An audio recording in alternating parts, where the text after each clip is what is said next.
The new cap just arrived in the mail moments ago. And I was in kind of a bad mood a moment ago, but now I'm in a little better mood because check out my new cap, ladies and gentlemen. Ooh, there you go. Check out the back of it. Make America Great Again. Check it out. Isn't that lovely? Lovely Eagle Commander-in-Chief sort of thing. It's a nice one. It's got this little sweat thing on the inside there. Check that out. Yes, and this is, of course, made in the USA. I'm loving that, ladies and gentlemen.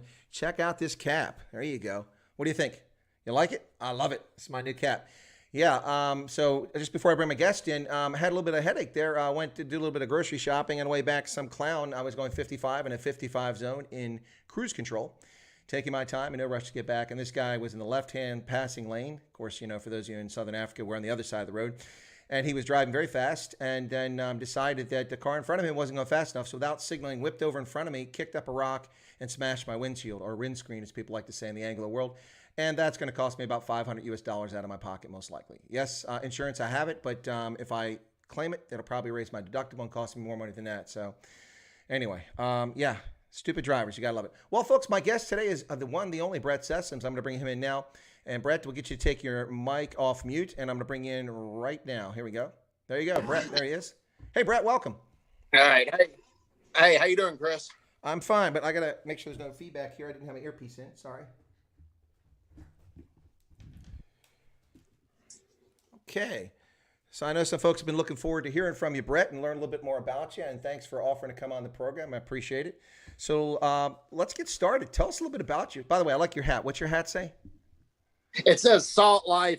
When I was in high school, whenever I went on vacation in Destin, Florida, out on the Panhandle, I would go deep sea fishing. So I really, I miss it. I haven't done it in a while, but it was one of the funnest things I've ever done. And I went about 3 to 4 times in my life, and it was awesome. Oh, that's pretty cool. All right, that's an awesome cap. So I don't know. I think I like my cap a little bit better at the moment, but I do like your cap. Well, I hope your cap rings true in 2020, because if Biden and Kamala Harris, whose Jamaican father's family owned slaves, by the way, yep. If she becomes vice president, this country is going to be worse than under Obama or Jimmy Carter. Well, and not only will she become vice president, but we know that Sleepy Joe will step down for some excuse after some signature achievement in the first 90 to 120 days. And then she will by default become the president, despite attracting less than 2% of the Democratic primary field vote. Agreed. And but I don't think the progressive community is really behind Kamala Harris as much as Joe would have thought. So that's obviously good news for us. No, absolutely. I agree. But I think what's in play here is that they think that getting Kamala Harris guarantees them 95% of the black vote. And I think they're just fools. They're idiots. A lot of black folks I know see through her nonsense. But anyway, we can talk about that in a second. But let's get into you. Brett, tell us a little bit about yourself. I mean, you're from down south, and why the interest in Africa, and a little bit where that came from. Okay. All right. Long story short, you remember when Black Hawk Down first came to the big screen? It was less than 1 year after 9/11. Mm-hmm. Well, I didn't know it was when I was 7 years old when all that happened in the news and in real life. So I didn't really know that it happened. But when I saw it, I was like, wait a minute, this isn't the Middle East. This is Somalia. And it looked like those terrorists, and under Ferrari did, probably had ties to Al-Qaeda. And it turns out a lot of them did. And Al-Qaeda has a presence there through Al-Shabaab. So I'm thinking we need to pay attention to this. And then in 2009, when France intervened in Mali because of the terrorism over there, before the U.S. did, they responded before Obama's administration did, which tells me that Obama didn't do much for Africa to begin with. Just because he had blood ties there doesn't mean he was good for Africa. He wasn't, by and large. And I started paying attention to what was going on in Mali. Well, that had kind of fallen by the wayside. I was trying to, I had graduated college in 2008, was a police cadet in Biloxi, Mississippi, till I hurt my back. So I was trying to get a new job, and I ended up teaching English in South Korea. And I wasn't a good elementary teacher. That didn't work out. Only worked out for 3 months. But then I got a job teaching at an Air Force base. It was a military high school, but not military brads. It was these students, when they finished high school and basic training, they would go in as staff sergeants, not as basic airmen, because of the high school training they had plus basic training. And I taught English for them, and I really liked doing that. Well, one of my coworker, who was the other English teacher, was South African, who was violently anti-white, and it seemed like he supported the ANC. He was bringing all that filth to South Korean Air Force Base, and I started learning more about South African politics and history out of necessity, and then a lot of things just became interesting to me, and I've just been following it ever since. Because South Africa, there were white South Africans who came as pilots for the South African Air Force to help South Korea during the Korean War. And it was 2 years after the National Party took over. The National Party took over in 1948. The South Africa helped South Korea in 1950. And I'm thinking, we shouldn't tarnish these guys' legacies because of apartheid. They had nothing to do with it. Most of the pilots opposed apartheid to begin with. 11 of them are interned at the UN Memorial Cemetery in Busan, South Korea. And I visited their graves. 34 South Africans lost their lives defending South Korea, which is like my second home nowadays. And I wanted to keep their legacy alive, and I didn't want his filth to be poisoning the students' minds and everything. So I started doing research myself, and I bought, when I came home to the States, I bought the book Invictus, or Playing the Enemy, and I donated it to the base libraries. And that was actually one of my greatest moments. Now, here's the funny thing about my coworker.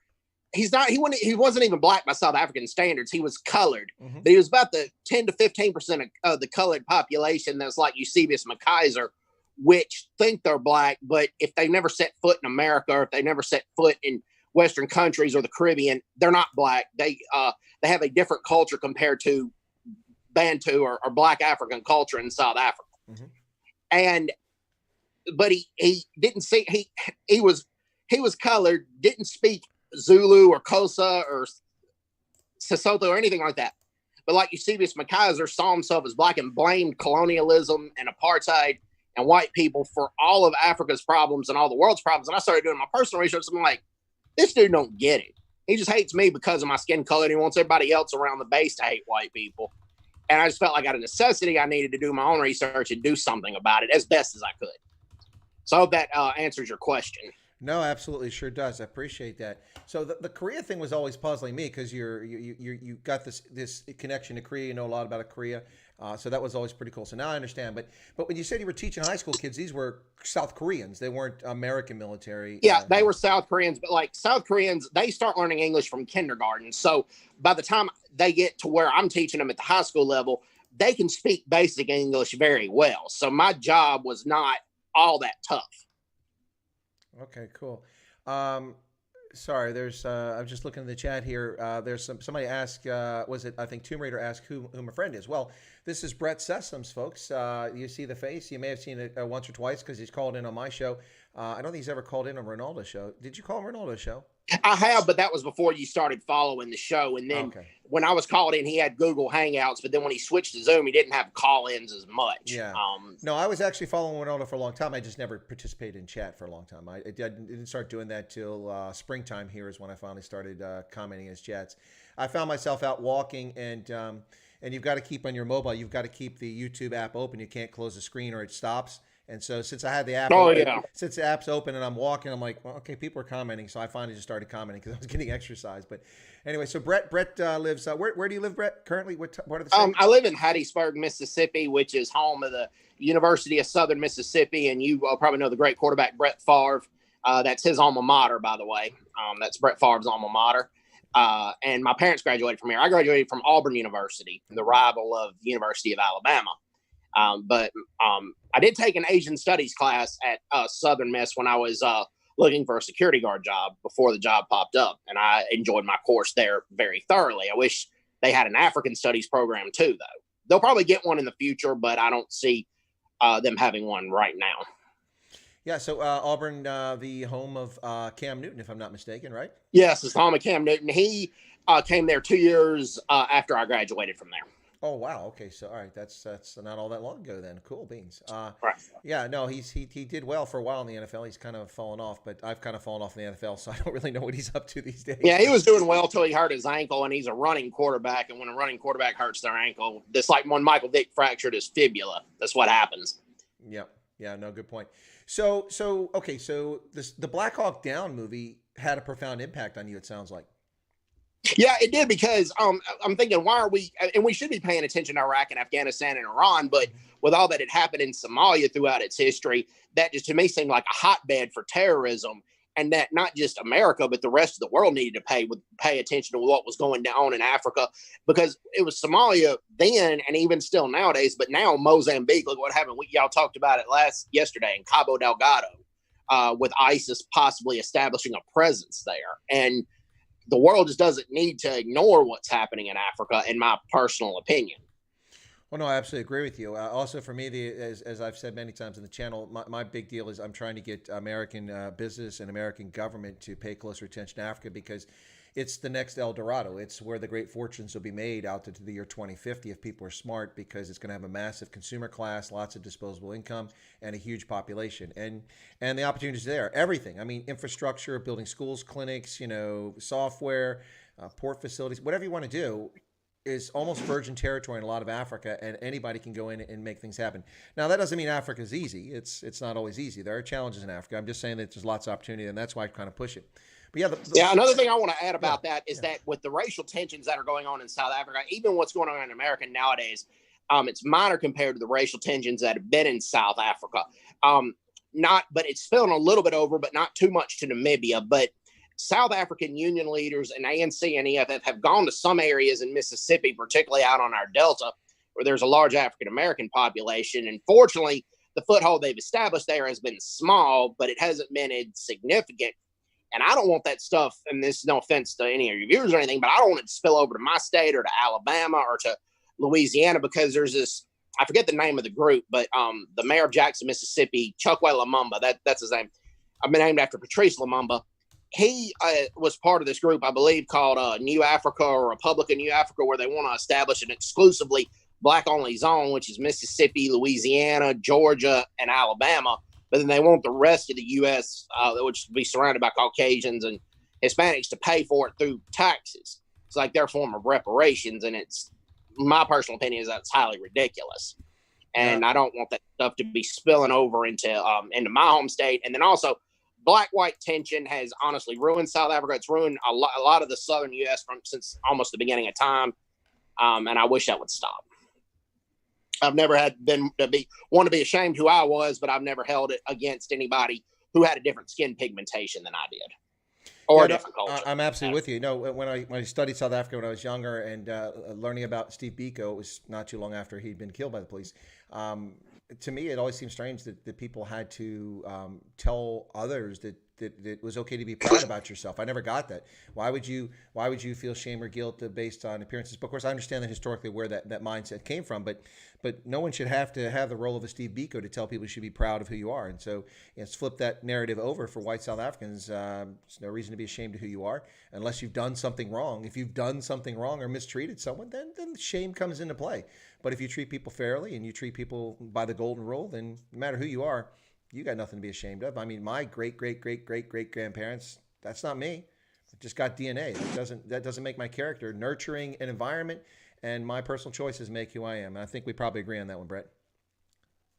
Oh, yeah, I agree. One thing I wanted to add, my coworker wanted me to apologize for my blonde hair and blue eyes and then me being white. And apparently that's like a thing in South Africa, and not the rest of Africa as much, no more than the anti-colonial mentality. But I wasn't going to apologize for being Western, because researching a lot of the African history, there was a lot of tribal warfare and carnage going on before the Westerners arrived in Africa. It doesn't excuse what happened.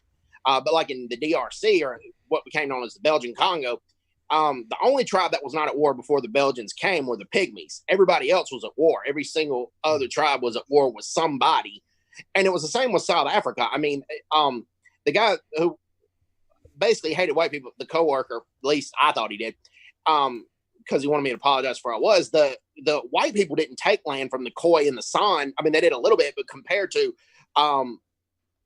several Bantu tribes, particularly the Xhosa, it was mild. I mean, the Xhosa mistreated the Khoi and the San way worse than the whites did in South Africa, from everything that I've seen. And in South Africa, particularly like nowadays, from what I've seen, I mean, most blacks nor whites are racist towards colors, but as a whole, I would probably say South African blacks are way more racist towards colors than South African whites are. It's start up the chat and see what people in the chat have to say about it. But that's just because I knew several other South African English teachers in South Korea, and that's kind of what they told me. So go ahead. Yeah, no. It's an interesting point that you bring up there. Well, and it's what bothers me about this whole thing well, it doesn't bother me. I'm just, as a historian, I just like to point out the facts here. Is whenever I hear the narrative about colonialism and about land being stolen, okay, fine, but you have to include the entire colonial period, which begins hundreds of years earlier with the arrival of the Bantus coming down the Great Rift Valley and how they displaced the Khoi and San in Zimbabwe and throughout South Africa. And without that narrative, you're not being honest. You're being intellectually dishonest. And in fact, that dispossession continued up until the 18th century in Namibia. When the Herero moved into Namibia, they displaced the Khoi and San and occupied land, which Germans, after the Herero attacked German settlers, they went out on a genocidal campaign to wipe out the Herero and the Nama people. So this continued for a long time. But this magical mystery thing, just ignoring that because of someone's pigmentation, they're the only ones colonized. It's kind of like the whole thing I share with folks, Brett, when I always ask my students at the War College, okay, so now you've probably heard me say on the stream, which countries in Africa were never colonized? And this gets interesting answers. And there's usually two countries that people always say were never colonized in Africa. Can you guess what they were? Most people say Ethiopia is one of them, and Ethiopia is open up for debate because when Italy took over, some countries recognized Italy's conquest of Ethiopia, some did not. So Ethiopia is open up for debate. I don't know the second one. I've only been told it's been one, and it's been Ethiopia. No, the second one is that people traditionally say is Liberia. They say Liberia was never colonized, but let me explain what the problem with both of those are. The Ethiopians were colonized briefly. From 1936 to 1941, the Italians occupied Addis Ababa and its environs around that, and they colonized it. But the difference there is not whether it was recognized by the people. That doesn't matter. Colonization, you don't have to be recognized by any international governments to be colonizing someone. Colonization is the implementation of an external, a foreign value and political system on an indigenous population, and that's what happened there. So the Italians ruled. They controlled things for 5 years, and they were kicked out not by the Ethiopians, but by Commonwealth forces, which included South African troops, Ghanaian troops, Nigerian troops. All of those Commonwealth forces came there and in an effort kicked out the Italians in 1941, and so it was briefly colonized.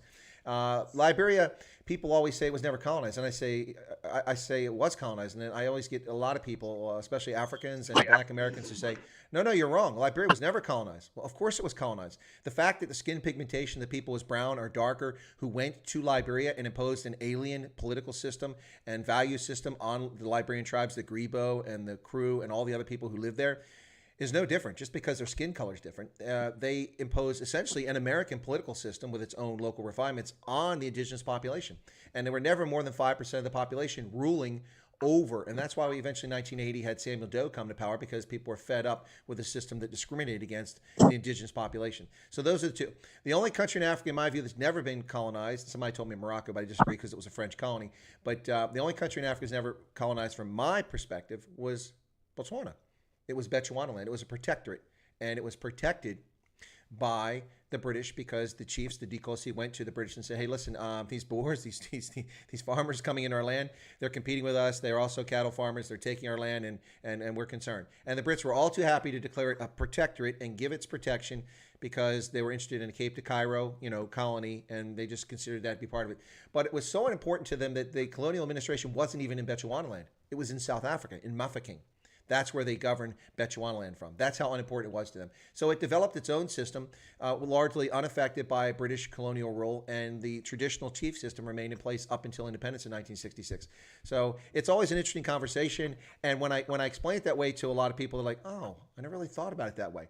Now we can debate how politically correct that statement is, or how factually correct it is, but it is factually correct. But anyway, I think it's an interesting thing because Botswana is ironically the one place in Africa that was never colonized, in my view. Yeah. Honestly, I bring up about Ethiopia. A lot of Ethiopians that I know are disgusted with the black-white tension in South Africa because part of their history, obviously, is from in World War II when Allied forces came to help to liberate them from Italy. They had black soldiers, white soldiers, white South Africans, black South Africans, all what they saw as brothers in arms helping them out. So they didn't have any ill will towards either ethnic group. But then also Ethiopia was in the Korean War as well, and they won all 253 times they fought against the communist forces. And they fought alongside the U.S. Army, the 7th Infantry Division. and not one Ethiopian was taken prisoner of war. And what was I thinking of? And then all 7 battalion combat flags that Ethiopia had were never captured. 121 Ethiopians died in the Korean War. 536 of them were wounded. And I just think that's an amazing story. And the South Korean government still awards the descendants of those veterans university scholarships so they can go study. And South Korea gives more foreign aid to Ethiopia than most countries. Well, folks, I was going to say, folks, if you have any, if you're a Korean war buff, apparently Brett's a person to talk to. He's all over this. He probably can give you the numbers for the Turks because they deployed a lot of troops there as well, and maybe the Australians. I bet you probably know that as well. The Turks had the 3rd highest amount of people, actually second to the United States. And if there's any Boer War enthusiasts, I apologize, but were the British.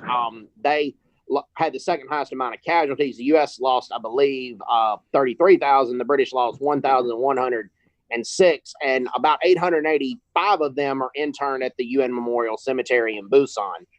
So the majority of the British soldiers that died in the Korean War are interned at the UN Memorial Cemetery in Busan. Interesting. Jenny Davis is here. I didn't recall seeing Jenny Davis before. The world does not ignore South Africa. Have not changed how we refer to different race groups. We still write our race down in official documents. That's true, Jenny. And that's why in the South African context, whenever I'm speaking to an external audience, especially in the U.S., but not just in the U.S., I always say that when I describe the ethnic groups in South Africa, I talk about the racial classifications that the government continues to this day: black, white, Indian/Asian, and colored. And people looking in America, you have to be prepared for this, with that long, snooty look like, oh, what are you, a racist from the 1950s? No. Color was a perfectly acceptable term to describe people of African descent for generations in this country.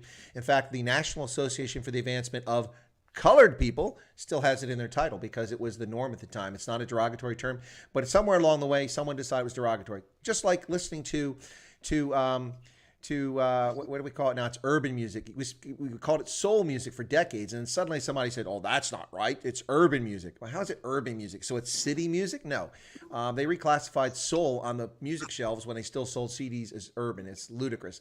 Anyway, but in the context of South Africa, I always make the point of saying that not only is it a term that's recognizable and understood, it's a term that's acknowledged and accepted, and people who are colored, many of them are proud of that. In fact, we can take it a step further and go to Namibia, where the Rehoboth Basters live. And if you know what the word Basta means, it means bastard. And so not only did they embrace the term that they were named, they accepted it, and they're proudly called the Rehoboth Basters to this day. So yeah, I think it's important. I just want to mention that really quickly. Deborah Olivier says, Chris, you're a wealth of knowledge. So, well, thank you, Deborah.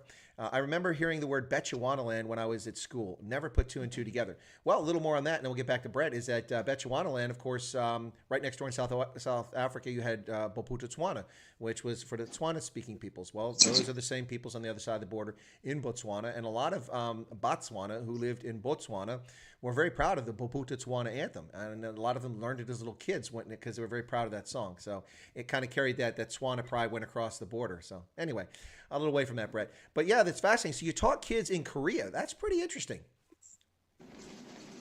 Yeah, and honestly, one of the things that I did talk about was Ethiopia's involvement in the Korean War. I taught my students that because the Korean War is becoming more forgotten even in South Korea.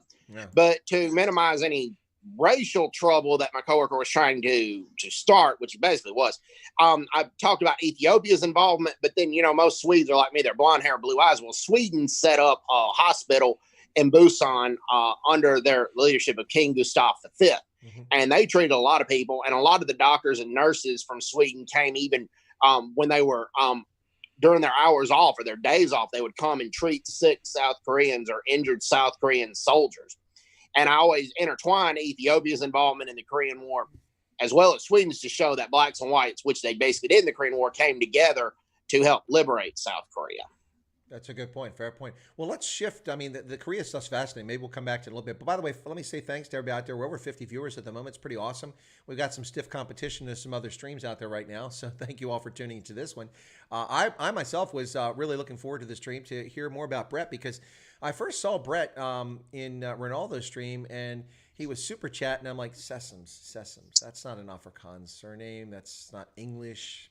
Okay, well, South Africa's got a people. I assume Brett was in. No, it's Irish. It's Irish. By what little I know about my ancestors, they came from Ireland. I don't know if they came in the 1800s because they were evangelical Protestants, and they were oppressed by the church, the Anglicans church, the Church of Ireland. I think that was about that time. I don't think we were Scots-Irish that came in the 16th and 17th century. But I mean, I'll be the first to say I don't know enough, a lot about my family history. Most of my ancestors throughout history were illiterate and they were very poor. My grandfather worked his way up from a sharecropper son to a foreman in a construction company, where he could, he had a lower middle class living. And then my father became a CPA. So it's basically just been 2 generations of wealth. It hasn't been, so there's not a lot of records of my family history. So basically, the point there, I think, Brett, for people to realize is that your family history is the family history of virtually 99% of the planet that was poor, uneducated, illiterate until post-Second World War, in which we've had a modern era in which much has changed. Fair enough statement? I would say fair enough. You had part of the American dream with my paternal grandfather as well as my father, but like my paternal grandfather, he taught himself how to read blueprints after he got out of the U.S. Army. And he was going to get drafted, but he enlisted because if you enlisted, you had a better choice of assignments back then. So before he got a draft notice, he went ahead and enlisted. And after that, when he got back, he taught himself how to read blueprints. And then he went straight to being a foreman. So you had that capitalism and work ethic. I'm not saying it's worked for every family, but by and large, it's worked for mine on my father's side of the family. No, that's it's a point, and I'm glad you kind of brought it up. That's why I was addressing it a little bit, because people look, and I do this with Africans, of course, but I've lived all over the continent, and people always look and they go America, and not just Africans, but others. They look in America and Western Europe as if these places have always been advanced, developed, had great infrastructure, and liberty and freedom, and literate populations, and healthy populations. We did, and always, this is the thing I try to point out to people. In the United States, we got digital mobile networks after Europe got it. That was a conscious decision here by the FCC and by the big phone makers, which was primarily Motorola back then. And they trapped us in the analog world for years longer than we should have been. While Europe had switched to GSM, then Africa and Asia and Middle East went to GSM. And we were behind for a long time in mobile phones. And you couldn't even make a mobile phone call across the country without paying surcharges and fees until in the last 10 years or so in many places. And not just that, but people look at America and go, wow, you got this internet, this highway system runs all the way across the country. But we didn't have a national highway system until 1955 when Eisenhower designed or designated the interstate highway system. And a lot of people don't realize this, but the last mile, now when they started in 55, they laid out the entire country, said we're going to run a highway from here to there, here to there. They laid out the initial interstate. And of course, we've grown it exponentially since then with a lot more arteries, a lot more beltways around cities. But the original miles were supposed to be laid down. The last mile of pavement that was paved and blacktop tarred wasn't until 1994. From 1955, it took till 1994 before we got there. So when Africans look and go, hey, we're way behind infrastructure, well, you may be way behind at the moment, but it doesn't take long to catch up. And our lifespans here in the United States grew exponentially after the Second World War. So it's not like the world is so far behind us and we're so far advanced. I think that's important for people to understand. Yeah, but what I wanted to address is what's holding Africa back, I firmly believe, is that they're rich in resources. They got more natural resources than most areas in the world. But what happens is, and this has happened ever since, it happened during colonialism, and I'm saying it's got worse in post-independence. I hate to say it, but it's true. The leaders would get kickbacks from mining companies or diamond companies, and then they would just be based on and there's just corruption. Corruption is just rampant with the companies and with the leaders. And if the corruption got taken care of, Africa could be leading the world in a lot of technological innovation. And because they have a ton of commodities, gold, diamonds. They are just rich in natural resources. But the problem is it's been corrupt leaders. And I guess the apartheid regime, I know they were very racist and bigoted, and something had to be done. Apartheid had to go. But were they corrupt? They had more running water than any other area in Africa. They had more paved roads. And you can't even bring this up a lot of times without saying you're a bigot. But there have been blacks who've lived in apartheid and have lived outside apartheid, and they talked about the positives and the negatives of both. They obviously prefer to be more free and be able to vote, but then they talk about the infrastructure was better under apartheid. Get your take on it. Yeah, no, it's the challenge, though, of course, is that education is the key. It really is the key. We have people stuck in 19th, 17th, 16th century mindset that you need to have land to be wealthy. No, you don't have to have land to be wealthy. Ted Turner has lots of land. So what? He had lots of money before he ever bought the land. That's how he got the land, because he was wealthy already.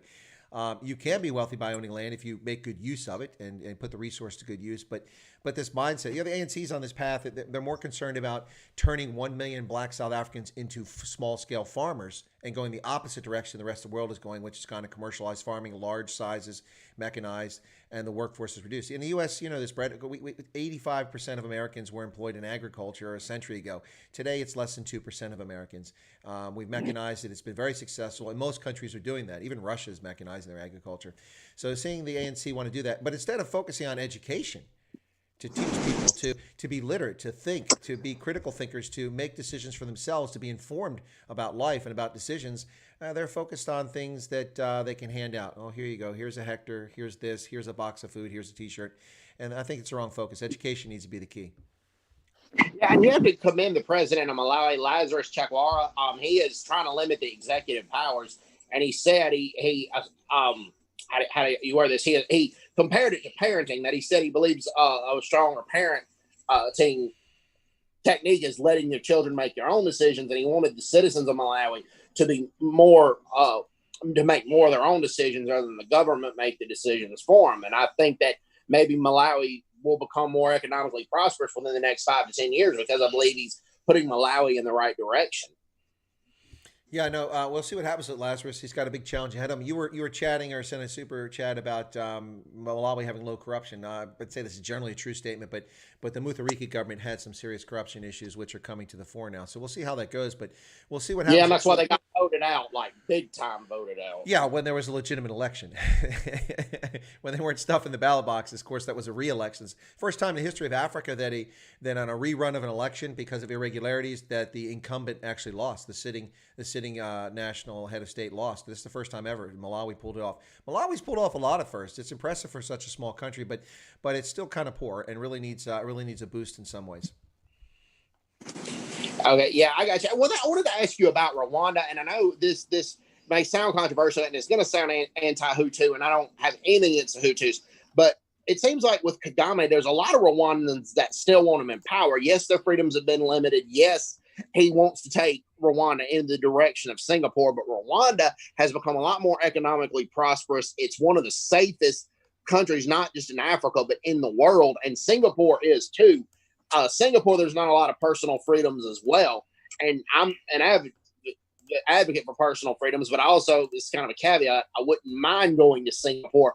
Look at all Singapore has achieved with almost no natural resources and their situation. And a lot of Rwandans think that the freedom should be limited because of what happened in 1994. 1994 is still fresh on the mind of many Rwandans. And you look at Burundi is majority Hutu as well. And look at all the problems that are still in Burundi. The average Burundian earns less than $400 a year. The Burundi's human rights situation, even though they do have elections, is just catastrophic. Way worse than Rwanda. So I want you to get your take on it. Yeah, no, well, take on Rwanda versus Burundi. Is that what you mean? Yeah, well, yeah, that, and then just look at the situation in Singapore. I'm not saying it's a good thing. I'm not saying it's a bad thing, but just go ahead. So I got mixed feelings of Paul Kagame, but he's been one of the best leaders that Rwanda has had. I mean, he's done a good job overall managing the country. Well, but yeah, I don't disagree with that. But as I was talking about in the Mozambique thing, when you asked a question yesterday, the problem is that what do you sacrifice for that? Some people say you sacrifice anything for safety and freedom and security, but you don't really have freedom. But safety and security, people surrender a lot of things for that, and that becomes a fine line. You have to be careful how you want. I'm gonna change my hats real quick. Take this one off. There we go. That's a little smaller. And you really have to be careful with that. I mean, the problem with Kagame is that, as I mentioned, is that who's going to succeed him? What does the political system look like without Paul Kagame? Does it all fall apart when he goes away? We've seen this before with the big man complex, where leaders are in power for so long, and then no one is prepared to take over for them, or there's no dissent in the country. If you speak out, you can't participate in the system, and that's kind of what happens in Rwanda. Is that streets are clean. There's business opportunities, and the telecommunications are fantastic. The internet is really good for Africa. Volkswagen's building a plant there to build cars for domestic consumption. A lot of really good things about Rwanda, excuse me. But what happens is that at the same time, Paul Kagame has endlessly interfered in the DRC and sent troops into the DRC, hunting people down, which has led to the deaths of many people. It's a totalitarian, or what? Maybe not totalitarian, but an authoritarian government, and they don't broker dissent, and that's not healthy for a country not to be able to have dissent. Singapore, along the same lines, yeah, great economic success, but it's not exactly a free place. Don't run afoul. Don't spit on the sidewalk. You'll be caned in public by Mr. Fuji. It's not the best thing. And then as far as Burundi, the problem with Burundi is that Burundi escapes all the notoriety that Rwanda got because the genocide was so public and so large in '94. But Burundi's had plenty of past genocidal efforts and mass killings of minorities and such. 2 or 3 occasions in the past 5 decades, they've had a similar situation as Rwanda. And that wasn't Rwanda's first time either. They have had a couple of those in the past. But '94 was particularly horrific. It was also captured live in person by international news media. And that's why it hung out there. I think if Kagame would have developed, and this is the greatest failing, I think, for Kagame, he has an authoritarian streak, and he thinks he's the only one that can be the guy in charge. And that leads him to not do the number one job of a leader beyond leading a country, and that's developing your subordinates and making sure your subordinates are capable. And he's not doing that. And I think that's a major failing. There's a real risk that when Kagame leaves the scene, whether he stays till he's 97 or he leaves voluntarily or he's voted out of office, unlikely, that Rwanda slips back and maybe digresses back into another state, which is not healthy. You can't have a government based on a personality. That's a failure. You have to have a government based on ideals, morals, values, and laws. And Rwanda has that, but their country's run by a personality, and that's dangerous.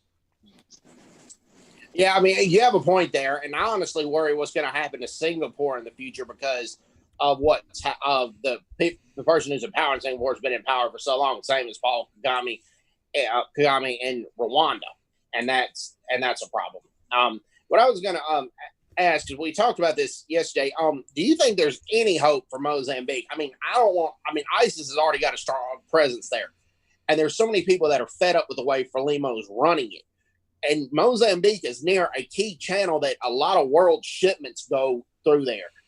I think the world needs to be more involved with what's happening in Mozambique, or it could be an emergency situation. The only foreign help that the Mozambique military is getting right now is retired South African military personnel who are operating the choppers to deploy troops. Some fire support as well.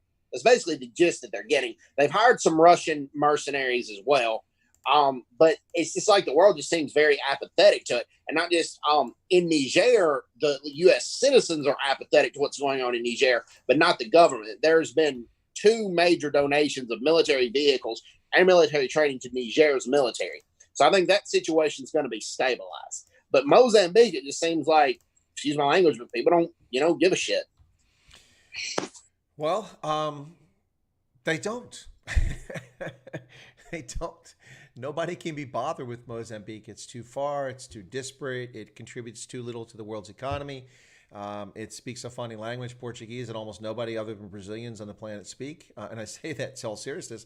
Angola, Mozambique, Portugal are tiny countries. Guinea-Bissau, the only country of any major significance where people speak Portuguese in a large number is Brazil. And the Portuguese there is different. So it's off the beaten path. And yes, you're right about the Straits. That was one of the reasons why about 15 years ago, the South African government proposed that they would use their new cruisers, or whatever you want to call those things, the ships they bought from the Germans. Some people classify them as one thing and another. Anyway, but those ships, they wanted to use them to patrol those straits for Mozambique because it affected South Africa's shipping.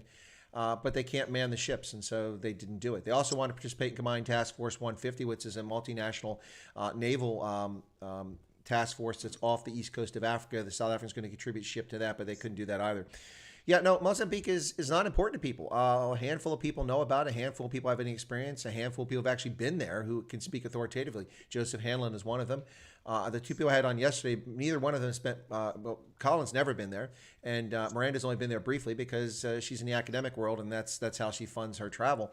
And so she's had limited experience. That doesn't mean she's not a subject matter expert. She's very well informed in Mozambique, and Colin's very well informed in Africa. I've only been there a handful of times, but you don't have to be there to be knowledgeable. But the point is that it's off the beaten track. But by the same token, Brett, nobody gives a crap about South Africa. Sorry, South Africans, not to hurt your feelings, but that's the truth. And if it hasn't been clear from the things I've been saying, look, I've worked in many embassies for the United States, and I've worked with dozens of other countries, embassy officials, their diplomats all over Africa and in Europe. And while people talk about South Africa, it's not high on the agenda. And when things like COVID-19 come along or China-US competition, where do you think South Africa falls on that scale of interest? Way down there. The only reason it comes up is if one of those things, COVID or China, becomes a big crucible issue that affects South Africa in a way that it comes between the interest of the U.S. and China, or it becomes between the interest of the U.S. and COVID-19. But that's, we do things, but we do things with Togo, and Togo is unimportant on the world stage. I'm sorry, Togolese, but that's the truth. So it's just kind of it's a tough situation when it comes to Africa. It's a hard sell. And people always, it's Washington. No, it's a hard sell in London. It's a hard sell in Berlin. It's a hard sell in Belgrade. It's a hard sell in Beijing. No, but the Chinese love us. No, they don't love you. They don't love you. You are an opportunity, and China needs opportunities. That's why they're interested. Not because they have this great affinity for South Africans. They don't. I would agree. I think the world cared about South Africa in 1994 when apartheid ended and Madiba took the stage as president in the first fully democratic presidential election. But then after that happened, everybody thought it was just kumbaya. It was all great, that racial tensions were better, particularly after South Africa won the 1995 Rugby World Cup. And I'm not bashing that. Invictus was a really great movie. I was glad to see the Springboks win. But at the same time, it's not like it became a utopia. The farm murders, particularly in Mbeki's career, where he disbanded the farm commando team, just increased rapidly. So did the HIV problem. Now, the economy was good, but the HIV problem was horrible under Mbeki, and he didn't do anything to try to combat the AIDS situation. And then under Zuma, he couldn't even manage the economy, and it was just a free-for-all. And Ramaphosa, basically, to me, is a continuation of what Zuma's doing. He just has more of a charisma and can articulate himself better, but I still think he's an idiot. But go ahead. Well, I'm not and never have been a fan of Thabo Mbeki. He's a small man with an inferiority complex, which colors his worldview, and it has a major impact, and it's cost people lives. Not allowing expectant mothers to take a dose of nevirapine, which was donated free of charge, primarily by the United States, but also by other actors, because of his racial views about and his thin skin about HIV. It drove me absolutely bonkers listening to idiots like Thabo Mbeki in the early part of the century whining about how this is all a racist narrative because it's just meant to criticize the black man, saying we have out of control sexual behavior. No, it's not. It has nothing to do with that. Shut your mouth. We listen to Bianca van Wyk on Ronaldo saying you must listen to black voices. Well, you must listen to reasonable voices. So shut up, Thabo Mbeki, and understand that when someone tells you that knows something about HIV and how it's transmitted, that long-distance trucking routes, geographic bachelors who live in mining camps separated from their spouses back home, who are going to do natural things that human beings do and have a relationship with someone else and fleeting relationships, and the nature of the role of multiple concurrent partners are going to create a crucible that's going to make this pandemic explode in South Africa. And if you can't accept that, then you have an ego problem. No one said anything about black people. Who was one of the most famous HIV positive people in South Africa is a member of the Supreme Court, the former Cameron, who happens to be gay. The point is that it's a human situation, but he turned it into a race thing, just like so many people with tiny, fragile egos do. They turned everything into race. It wasn't about race, and I was one of those people. I'm not a medical practitioner, but warning people in 2000 when I was doing research on HIV in Southern Africa that these long-distance truck routes, like for instance at the border crossing in Botswana, Kazungulu border crossing, the ferry crossing to get over to Zambia, you see truck drivers lined up for days there. Days. The guys spend 5 or 6 days trying to clear customs and get across on the ferry going into Zambia, and then same thing on the other side. What do those guys do for 5 days? They sit there in their trucks. All they can do. There's not like there's like a casino to hang out. It's not like there's a club to go to. So prostitutes come by because they're looking for relations. They knock boots with a prostitute. A lot of people don't wear condoms, or they wear them ineffectively and inappropriately. They pick up something. Now, I'm not attacking prostitutes, but when you have sex with lots of people unprotected, you're likely to catch something. So it spreads. And then those people go home and they have sex with their partners. And guess what? And Thabo Mbeki ran his mouth about, this is, HIV is caused by poverty. No, it's not. It's caused by a virus. The virus is HIV, excuse me. AIDS is caused by a virus. It contributes to it. So the only way you can make an argument that that poverty causes HIV, as if migrant laborers go from the country to the city looking for work, or the long distance trucking routes away from their spouses. But at the same time, that's still a weak argument. I mean, Oh, absolutely, absolutely, and it just drove me nuts. But let me get some of the comments in here real quick, and then a couple questions, Brett, because people are asking. There's a lot of chat going on. We got a good chat rate going. So, Paulie, our fireman friend there in South Africa, says, Chris and Brett, both your African knowledge is amazing. Learning lots. Cheers. Well, thanks, Paulie. We appreciate that. And thank you, Paulie, for your service. Yeah, that's right. He's a firefighter. Speaking of service, someone asked, the Brew asked if you've served. I assume he means by that military. You attempted to go in the police but injured yourself. I don't know if you served in the military or not. No, when actually, and it was the same thing when I was at Auburn University. I was in Air Force RGC, but the hearing test I was a few decibels short in my I think it was my right ear, and but then the police department, after I graduated with a degree in criminal justice, passed me. But then because of playing football and weightlifting in high school, I'd injured my back, and I got the MRI. They found 2 herniated discs in my back at a very young age, when I was only 23 years old. Fortunately, before my mom got sick, I was a private security guard for 2 years. So I've been around military people most of my life, probably more so than civilians, particularly my college years and after, but never been in the military. Worked for the South Korean military, but as a civilian. Now, my second year, they seemed to give me honorary second lieutenant status. I got paid what a lieutenant got paid as an English teacher. And they started to salute me a lot more, but like I never went through officer training school, so I kind of felt like I never earned it. But I enjoyed what I did. Yeah, let me jump a couple. I'm going to come back to this, but there's a couple questions here that I want to get to you, but there's a few things I want to sort out in the chat very quickly. So Yono Els and Erica are discussing South Africa's economy. Factually, Jono is correct. South Africa's economy reached a peak in dollar terms in GDP growth, the largest economy ever was, in the early part of the aught decade. That was at the beginning of this century. It reached that peak after Trevor Manuel reformed the tax system and million more people brought in the tax rolls, revenue flowed into the government, and the economy grew. It actually did grow. It reached a peak at that time frame. But it was the weak infrastructure was already there. The scaffolding that was going to cause the economy to come back was already in place, starting with things like black economic empowerment, which came into play around that time frame in an effective fashion and started undermining the economy. So yeah, it's true what Jonah says. It was the peak there. And then very quickly, Tomb Raider says, but Becky isn't alone. Bill Clinton, Ronald Reagan, Nelson Mandela are also people who killed a lot of people with their ignorance displayed when HIV invaded humanity. Your sentiment is valid, Tomb Raider. I would agree that their ignorance played a role, but I would say that the difference between Thabo Mbeki and those folks is that Thabo Mbeki actively took steps to prevent people from receiving treatment that was proven to reduce mother-to-child transmission. Thereby, 500,000 South Africans were born with HIV who shouldn't have been born, and many more people died because of his ignorance and his beetroot from his doctor, Muncha Baba, whatever her name was, Dr. Beetroot, the one with the 2 free livers, the alcoholic.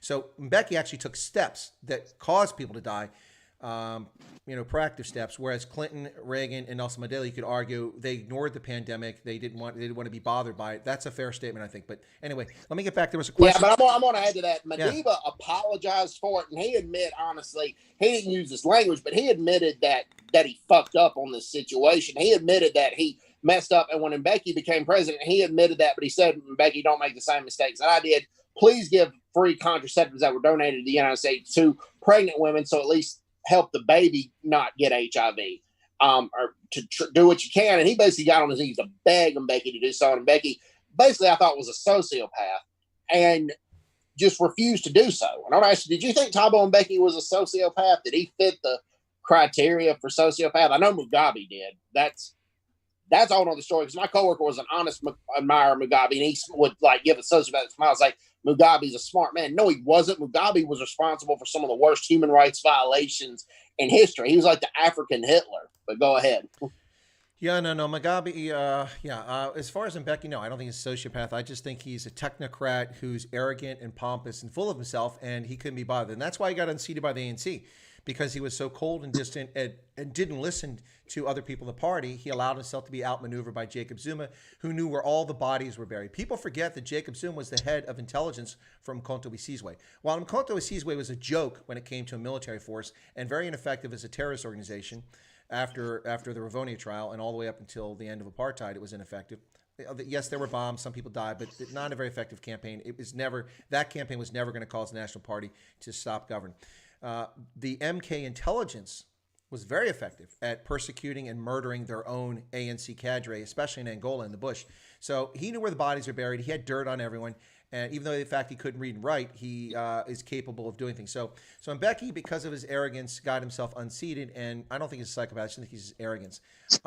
Okay, so back to the things here real quickly. Mara Fari says, Chris, you only need to have integrity, knowledge, and understanding for other people's ethnic beliefs. The drive to learn is about cultures, their way of living. Well, I pretty much agree with most of that. That's why I've studied so many languages and learned about so many peoples around the world.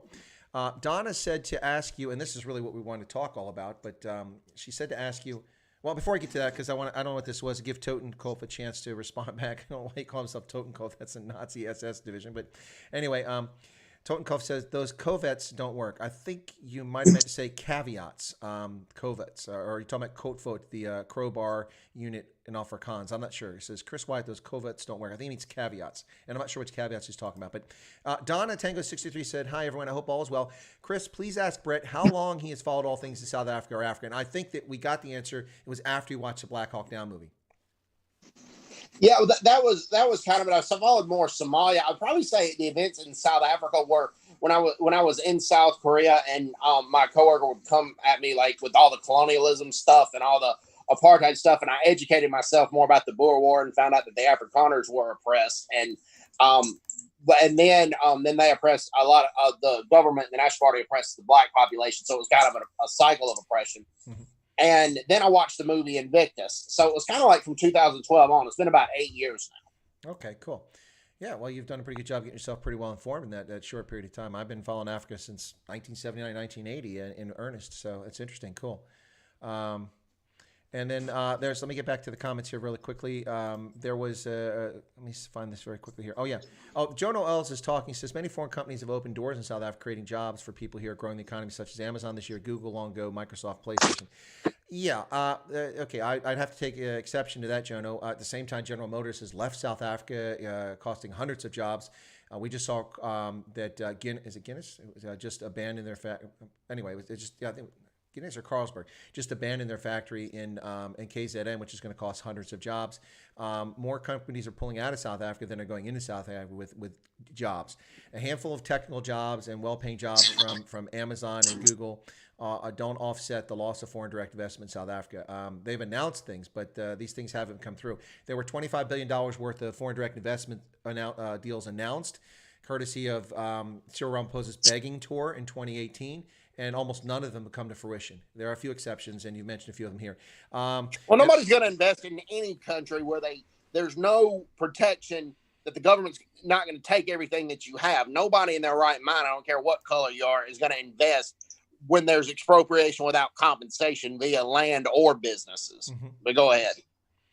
Yeah, no, absolutely. I think that's the case. So what's this? Viking Boy says, I left the bank as a bank manager when they broke down the black entrances and counters for them. I felt that I was deceived by my own government to believe their lies. Then we're too blind. I don't know what he's going on there about.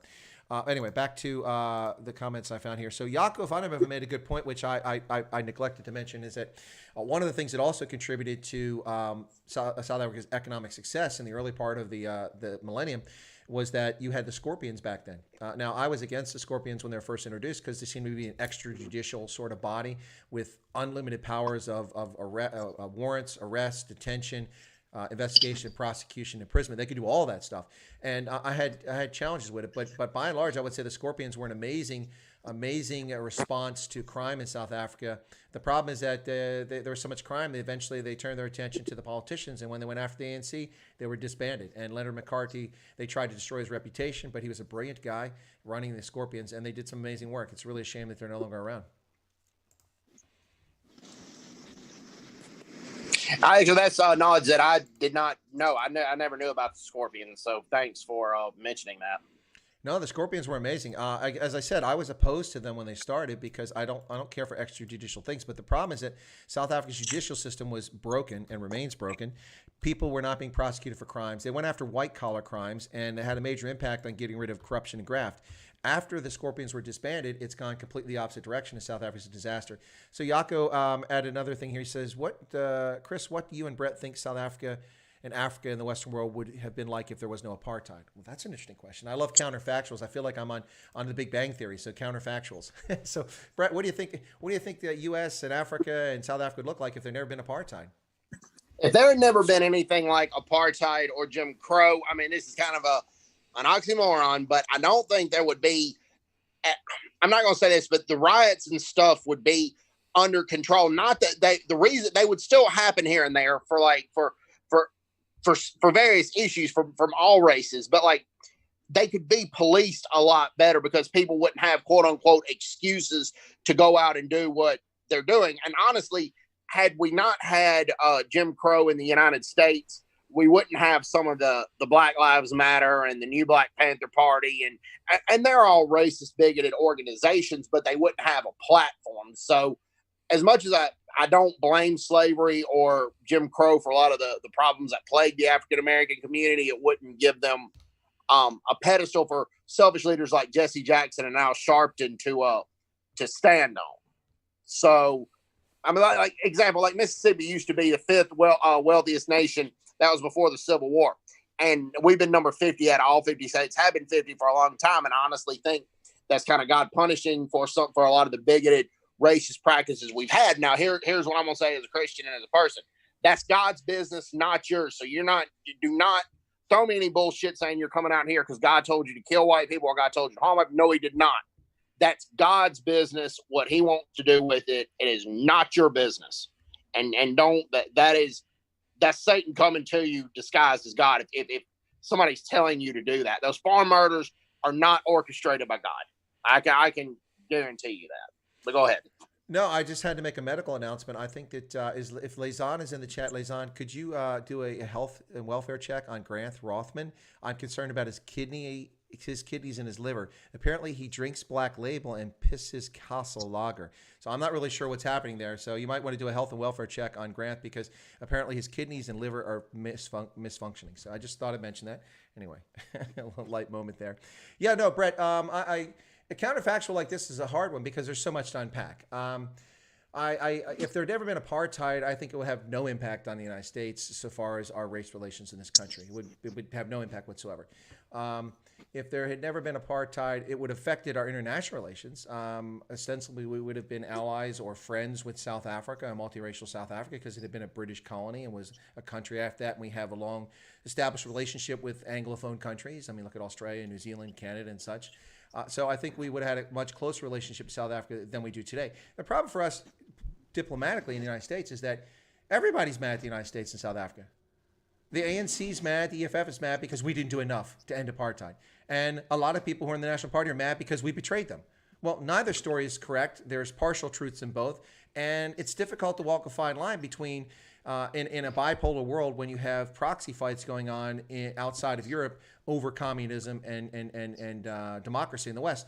It's fine. Many far-right people, I'll just add on this, sorry to interrupt, but many far-right people would not, well, probably not agree with me on this one, but Oliver Tambo, I believe, was right when he said that the only reason that he personally did, now there was a lot of communism within the ANC before all this, but the reason he personally lied with the Soviet Union, because that's the only place he could get weapons and could get help. So I think if there had never been apartheid in the first place and the National Party not done something that's stupid, communism wouldn't have the stronghold that it does in South Africa. I think a lot of leaders originally went to the communists and the Soviets because they couldn't get help from anywhere else, because Portugal was a key NATO member, UK was a key NATO member, and there was such a red scare at the time. They were scared of allying with any potential communist or communist sympathizers.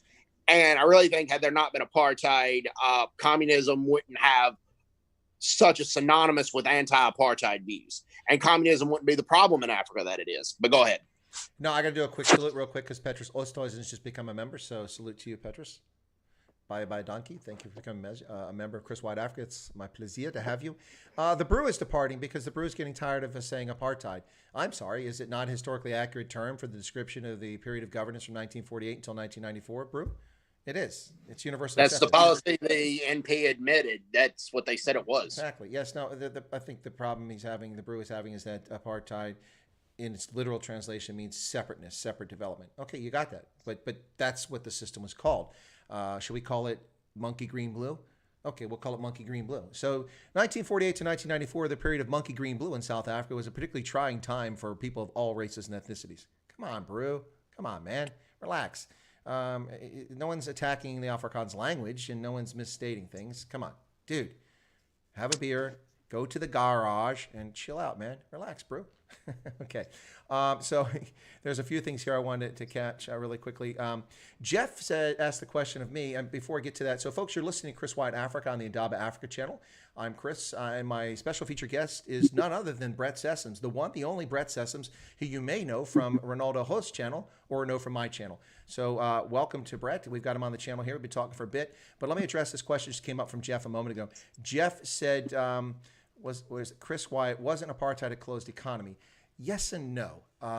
Okay, when I say yes and no, the economy, because sanctions started to take a bite, and also because there were weapons bans and sales to South Africa over a period of years, a lot of what happened in South Africa, a lot of parastatals were developed, a lot of things were done internally, and a lot of production was done domestically, which actually helped the economy in many respects. Most clothing and shoes were manufactured in South Africa all the way up until they allowed the Chinese to steal their market share after the multi-fiber agreement expired in 2005. But prior to apartheid created ESCOM. Now, I'm not picking on the NP for this, because the ANC have screwed it up just as bad. ESCOM, honestly, both of them share the blame, and ESCOM has been the worst thing that's happened to South Africa and its power outage problem. But go ahead. Yeah, no, well, some of these parastatals predate the apartheid era. I mean, for instance, South African Airways is from 1934, and apartheid didn't start becoming implemented under Hendrik Verwoerd until after 1948. But yeah, so I lost my train of thought there. Where was I going with this whole thing? Sorry about that. Oh, yeah, the closed economy. So South Africa had a lot of replacement things, which led to great industrialization inside the country. It was necessary.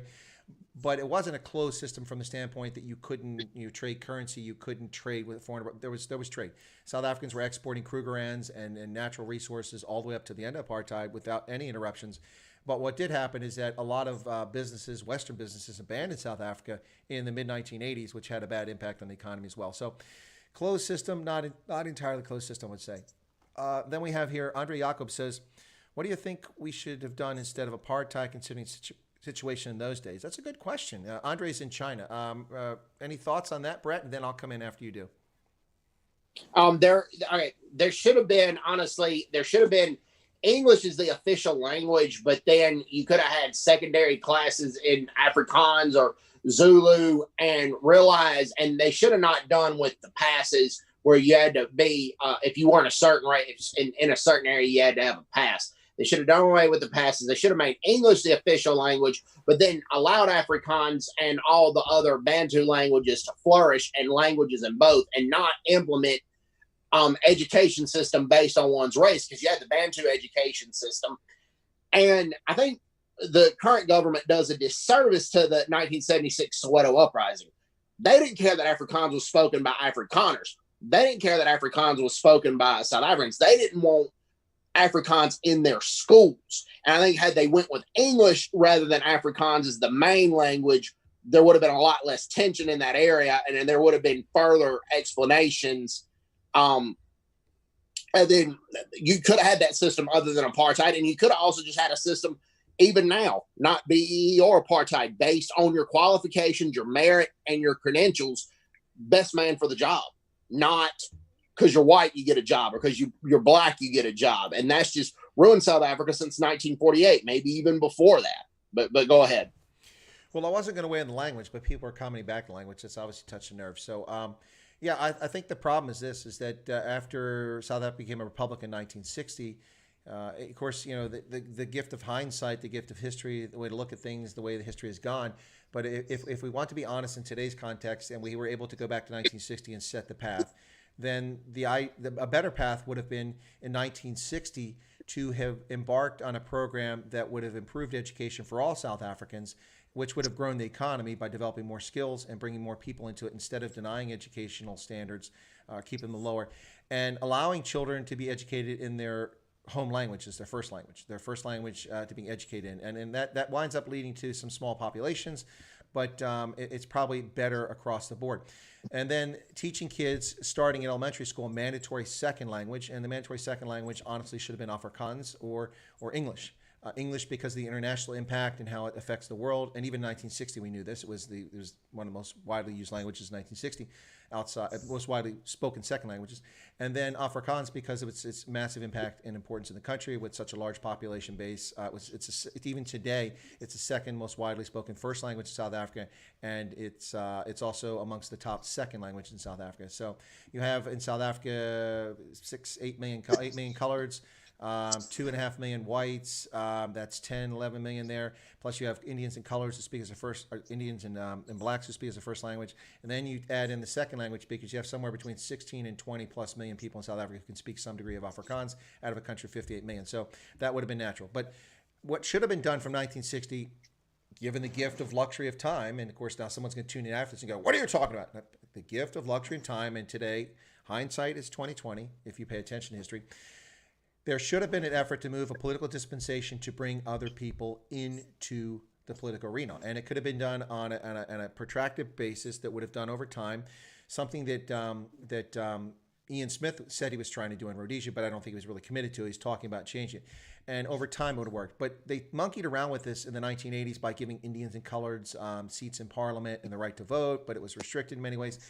They had to do that because you can't continually leave a rapidly growing population at a disadvantage in which they look around them and see other people living quite lap of luxury, and why do we live like this? And it's a lot anyway. So I think that would have been the right approach to take on that. But I mean, it's a lot more complicated, and that's easy to second guess it. But I think that's important.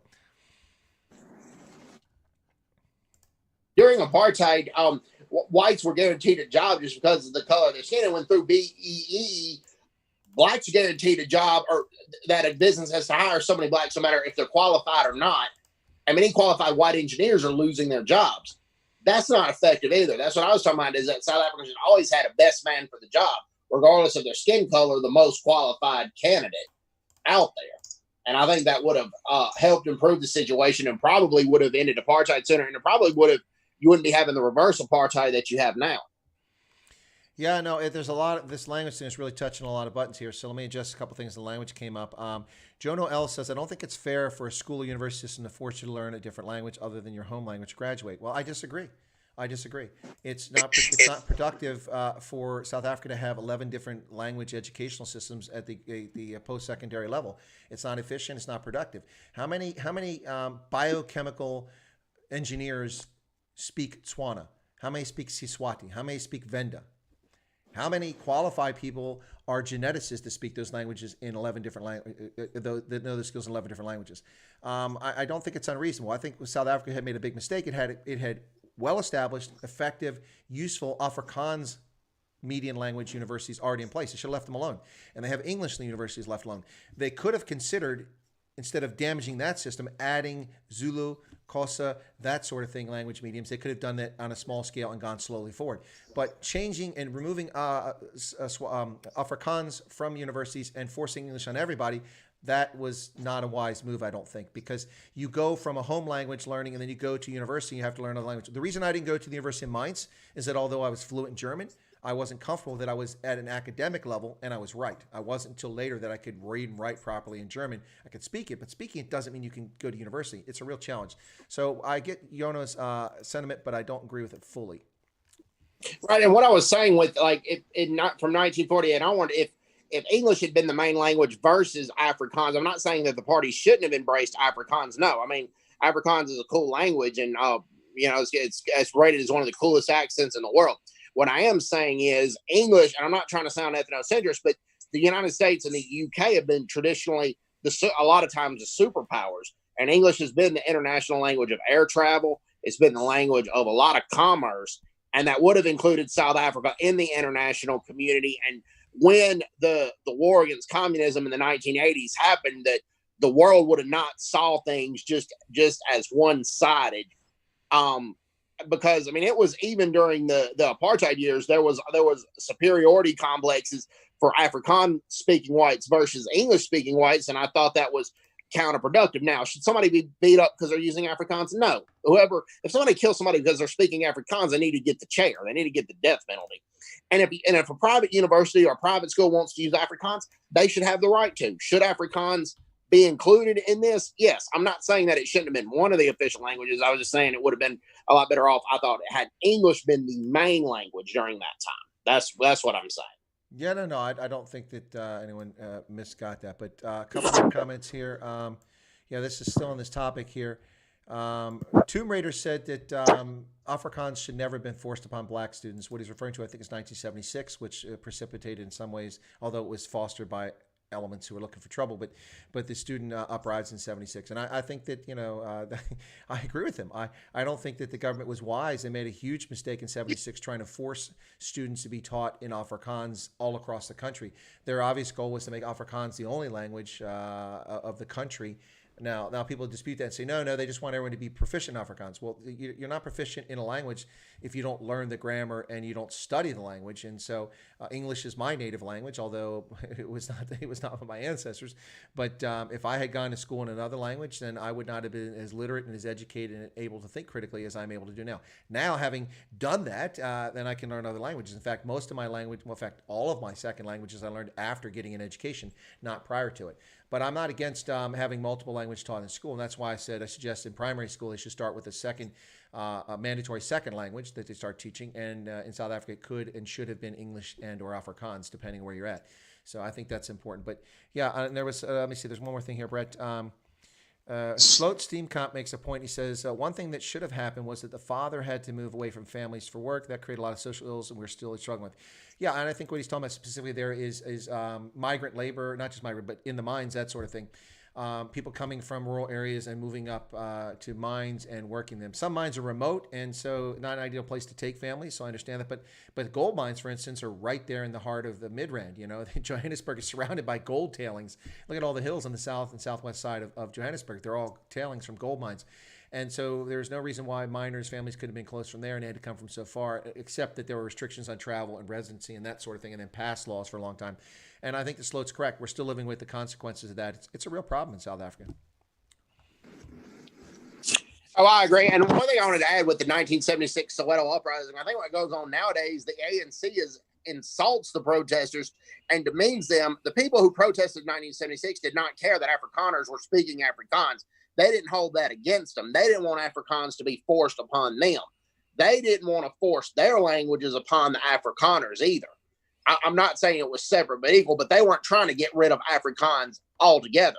They didn't want it to be forced upon them. But I wanted you to get your take on it. And I think the ANC insults them nowadays by trying to ban Afrikaans every chance they get. Yeah, no, I think it's been a disastrous policy, but I also see there's political intent behind removing Afrikaans as language. I mean, as I've said before on my channel, when I think of Afrikaans and I think of university education, the first thing that comes to mind is Stellenbosch University.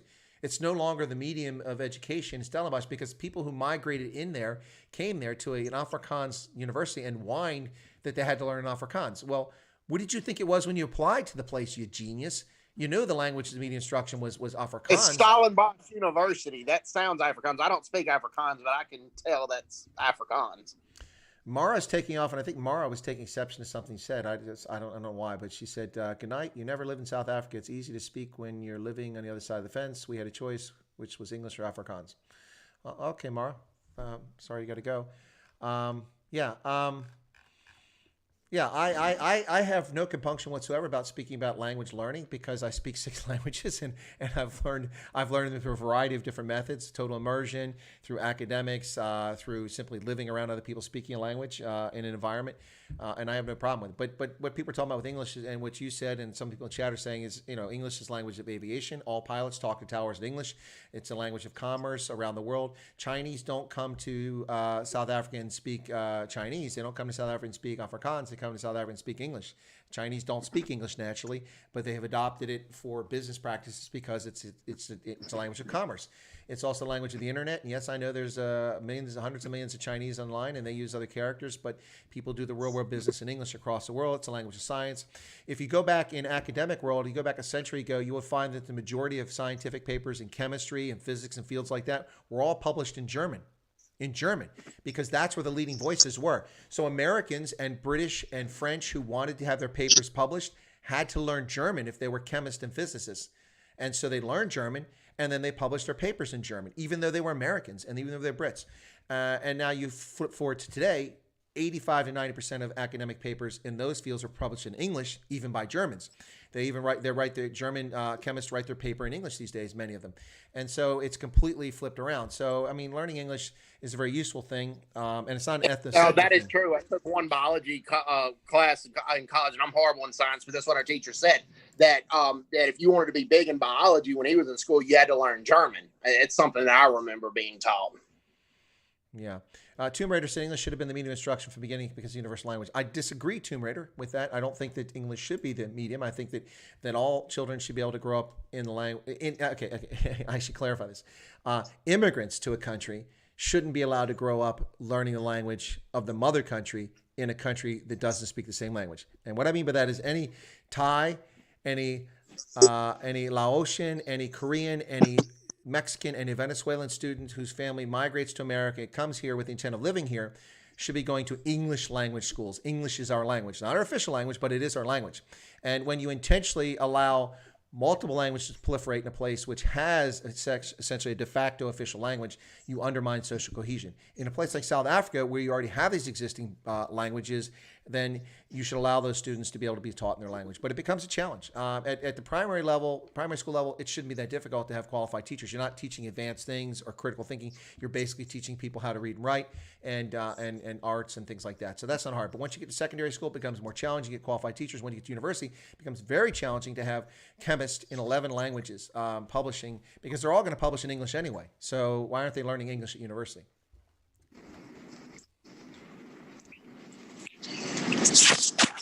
Brett, you there? Yeah, I'm right here. Okay. I agree. And it's at the rate the Chinese are making so many scientific discoveries. My biology teacher thought that Chinese was going to start being the language of chemistry and biology, and then that biologists and chemists would have to learn Chinese. That hasn't came to fruition. That was about 15 years ago that he predicted that. So I doubt that's gonna happen. But anyway, it was we've been about an hour and 15 minutes, Chris. But right. I've got to run. There had Okay. been some. So my apologies if I had some ideas coming through ADHD moments. My apologies for interrupting your train of thoughts or your sentences. It's So okay. I apologize for that. So if you don't want me back on the show, I understand. No, come on, Brett. I want you back on. You're fine. You're a great guest. And yeah, it's over an hour, so we'll go ahead and we'll cut it short here. I'll let you go. Oh, yeah. One thing I wanted to add, and these are the COVID-19 myths that have hit Africa. Zambia, there's been a myth that it's only affected wealthy people. Zambia's got over 10,000 cases now. And the head of the Zambian CIA died from COVID-19. Also in Namibia, elephant dung does not cure the COVID-19 virus. And that's a myth that's going on right now. There were myths, small but not insignificant portions in Africa, black superiority, that it wasn't going to affect black people, that it was only going to affect white people. The entire continent of Africa has 1 million cases. The COVID-19, like it or not, people, affects us all, and we're all in this together, and we have to combat it. I mean, and then there have been myths here that it only would affect African Americans among some redneck communities here.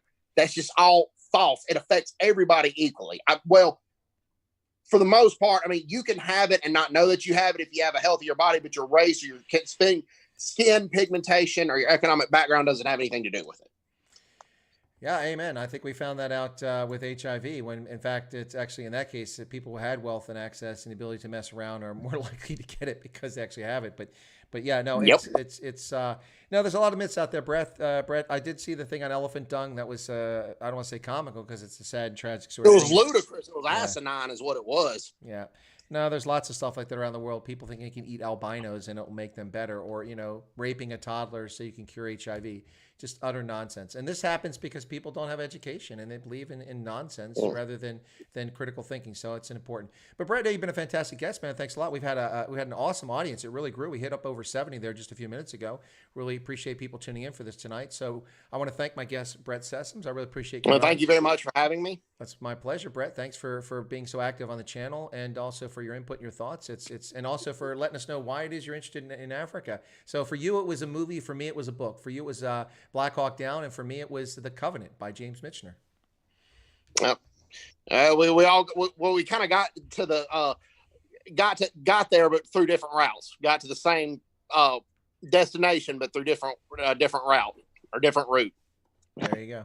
All right, Brett, I'm going to put you in the waiting room there. Let me just get, and then I'll let you go ahead and drop off because you got to get busy there. Thank you very much. And we'll catch you later, Brett. Thanks a lot. See you later. All right, and let me get all participants back. There we go. All right, so Brett has taken off there. My many thanks to my guest, Brett Sessums. How do you like that, folks? Two Americans talking about Africa, in particular South Africa. I think it was an interesting conversation. I appreciate Brett being on here. A lot of competition, so thank you all so much for tuning in. We got 56 likes. We got 66 people still in the stream. Can I get some more likes for folks?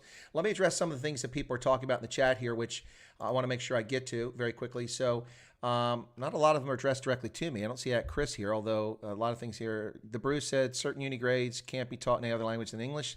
Tomb Raider says growing up, Afrikaans was compulsory. That's what I meant. You had to pass it or you're going to fail. Yeah, I got you.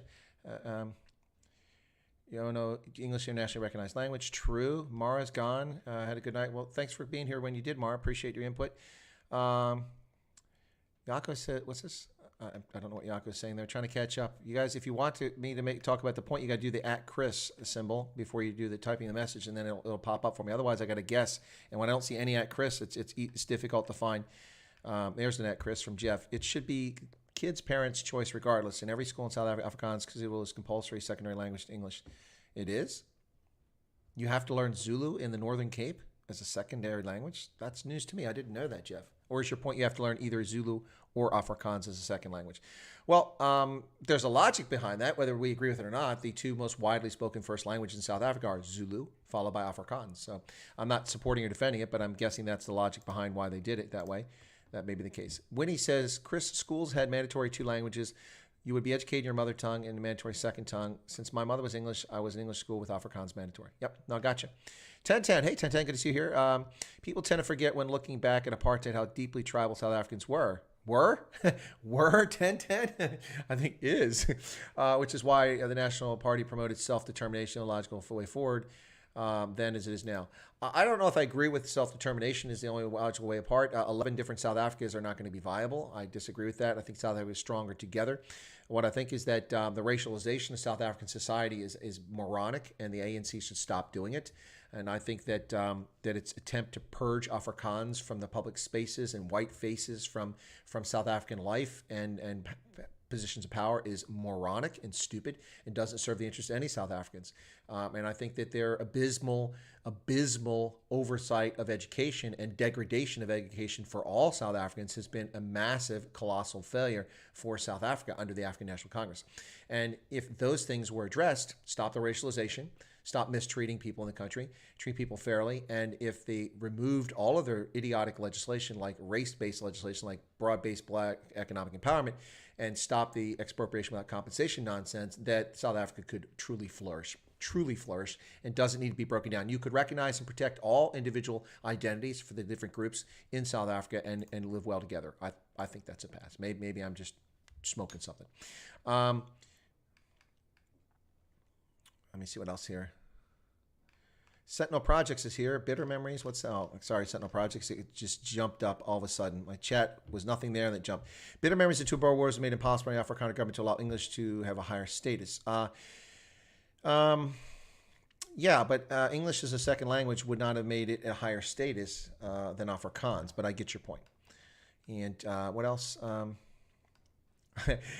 Andrew says, wow, Eric, I only speak 4 languages.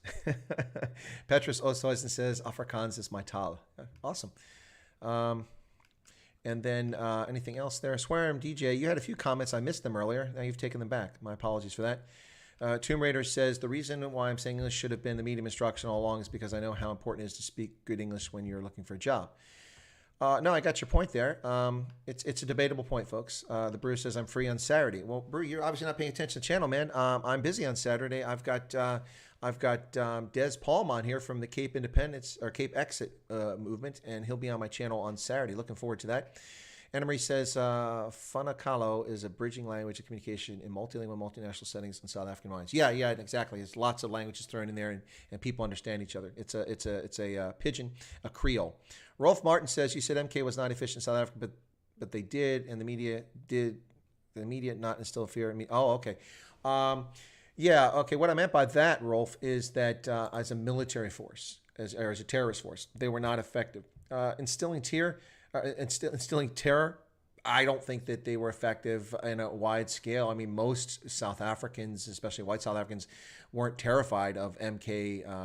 The bombings got attention. It made people fearful, but that fear subsided over time, and it wasn't a consistent basis. Now, the MK was not particularly effective.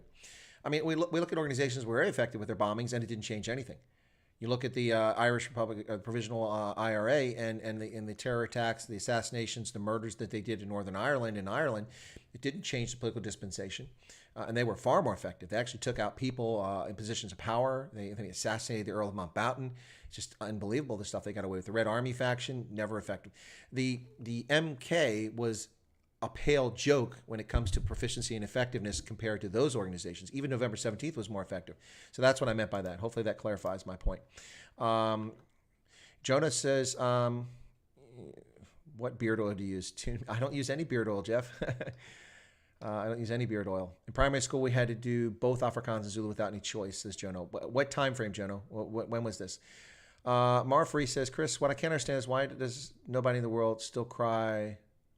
Why does nobody in the world still cry of the Boer War, the War of Dunkirk, the Hiroshima bomb, and the English killing thousands of Boer people?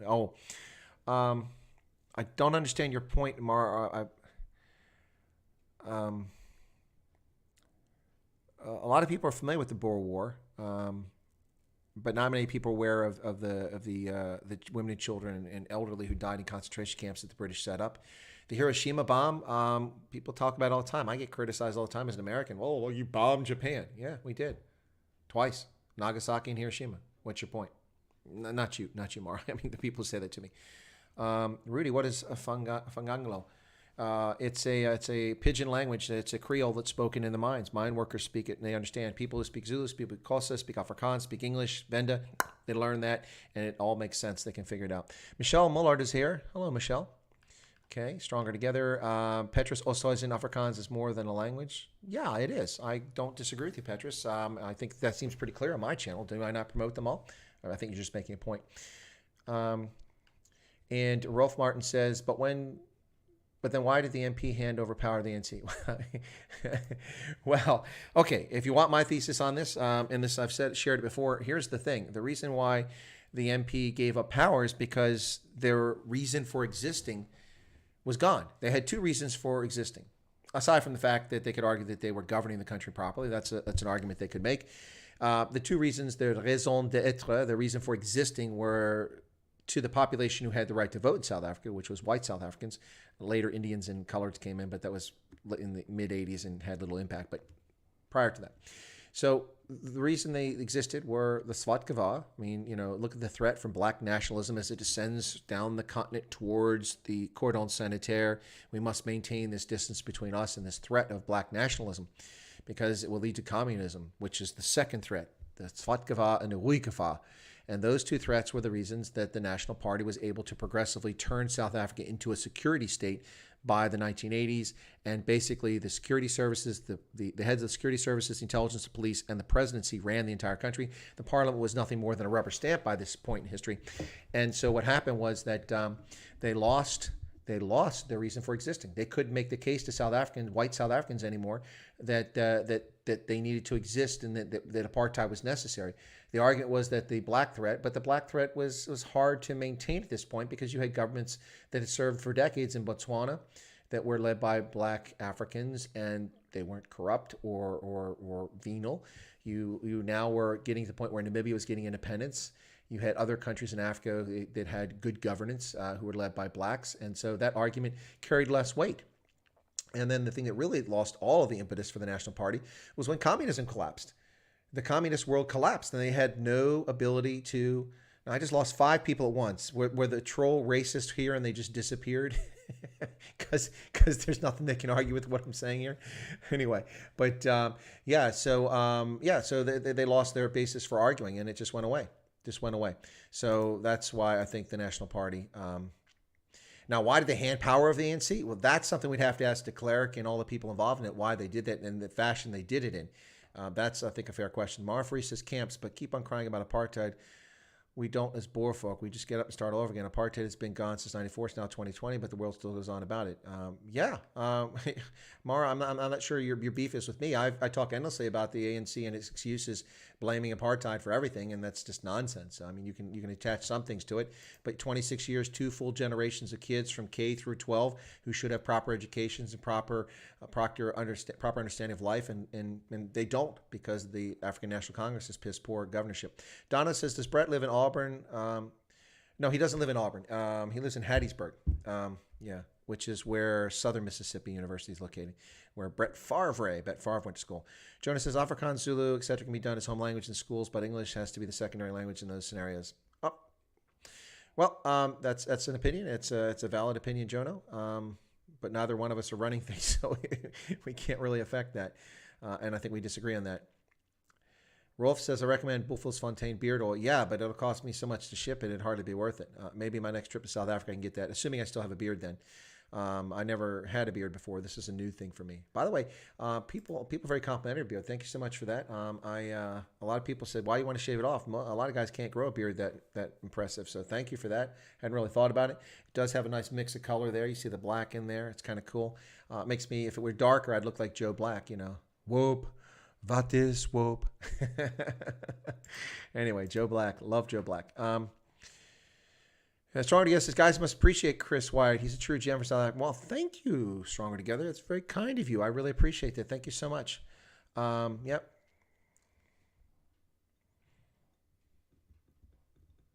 Tomb Raider says, I'm serious, bro. When I came here to Johannesburg, I was shunned for speaking English with black people. Well, then people are bigots, you know. There's lots of bigots the world over, man. You can't control bigots. Just do your best to avoid them or go around them when you can. Yeah, gotcha. Want to pet your beard in a non-offensive way. Okay.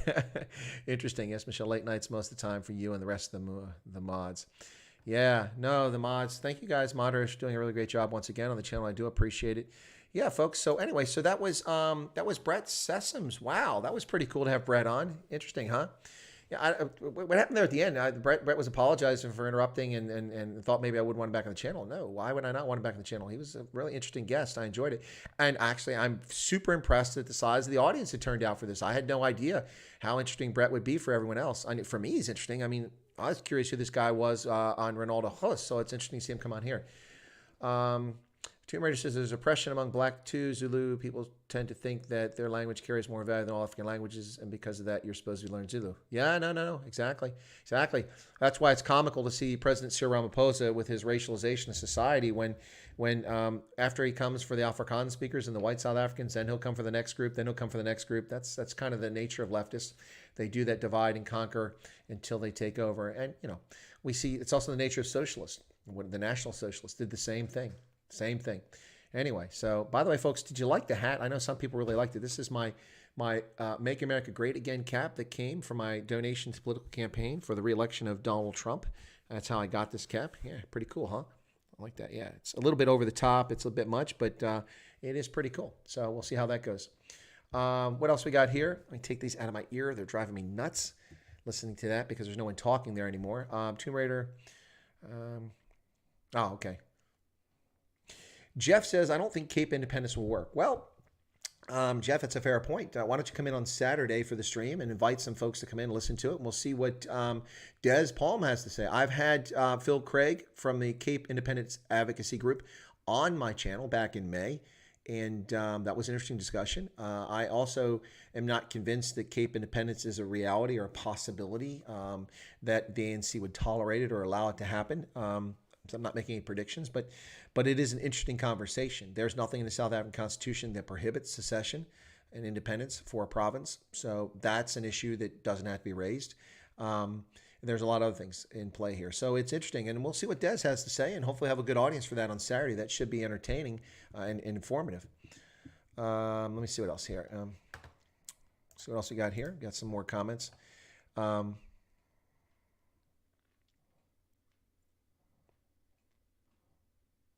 Stronger Together saying the apartheid government put more money aside during the 1980s for the development of the black townships than the UN put aside for the entire world.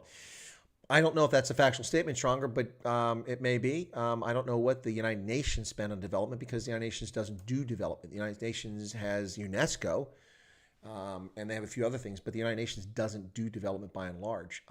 They have organizations that facilitate and help and direct and provide advice, but I'm not aware of development programs from the United Nations as such. Those come from other folks. Jonah says, publicly on the Education System Department's website, there are past exams that are posted at the end of each day for Afrikaans Zulu as the home language example. Why would they post exams? That's stupid. And especially in a country where only 30% is the passing grade, why would you bother to post exams? Unless I misunderstood what was meant there. Tomb Raider, no, bro, Cape Independence is reminiscent of apartheid system. Now there I take exception, Cape. How so? How so? Do you mean from a separate development standpoint? If that's your argument, Tomb Raider, okay, I can buy that. But what do you mean by that? Because I'll infer something from that, and I want to make sure I don't incorrectly infer something from what you said if it's reminiscent of apartheid. I don't understand how Cape Independence, now I'm not an advocate for it, but now I'll ask the question. I don't see how it's reminiscent of apartheid at all. So please explain, Tomb Raider, because now I'm curious. I'm curious about that, and I was going to end the stream, but now I want to see what you mean by that so I can address it. And maybe I've misunderstood, because we all infer things when people say things or write things. So I want to make sure that I understand what Tomb Raider is coming at and what point Tomb Raider's got here. So please share with me. Yeah, why the write any exams? Why Rolf says, why bother to write any exams with a 30% pass rate? Exactly right. What's the point? That standard is so low, it's frightening. Jonah says past exams are posted to practice. Yeah, well, I don't think that should be done. I don't think that should be done.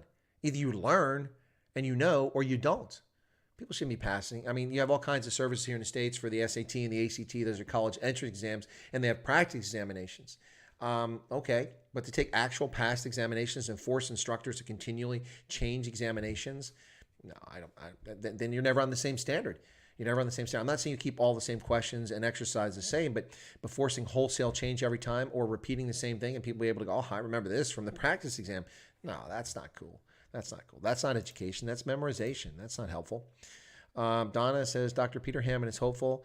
Need people to unite as one. Chris, can you get Dr. Hammond? His knowledge of God, African, everything. Amazing. I don't know who Dr. Hammond is, Donna, but we'll see if I can't figure something out on that. I'm jealous now, folks. I have been interested in getting Victor Davis Hanson on my channel and a few others. I mentioned a few other folks I want to get on this channel, conservatives like Dinesh D'Souza, as well as what's her name from the Philippines there? Drawing a blank right now. Oh, she's right here. Michelle Malkin. I could draw on a blank, but I got the book sitting here right underneath me, Michelle Malkin. I'd like to get any of those folks on my channel, or even Ted Cruz, but I've had no luck reaching out to them. And then Jeremy Nell gets Victor Davis Hanson on his channel today. Wow, I'm going to have to beg him for a contact number.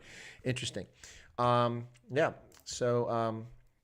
Michelle Mullard says, I've been part of Cape Exit almost from the beginning. To get a full understanding, you'll need to read our documents. I've read the documents, Michelle. I've got a full understanding. I just don't know that I agree with it entirely. I'm not arguing against it. So that's why we're having Des on Saturday. Jeff says, here in South Africa, tuition is like a compulsory cause. What? Public schools are useless, at least in my experience. Tomb Raider, I mean, this is how South Africa was during apartheid. Cape was independent in other states too, so not too sure if it will be greeted with open arms. I don't understand that.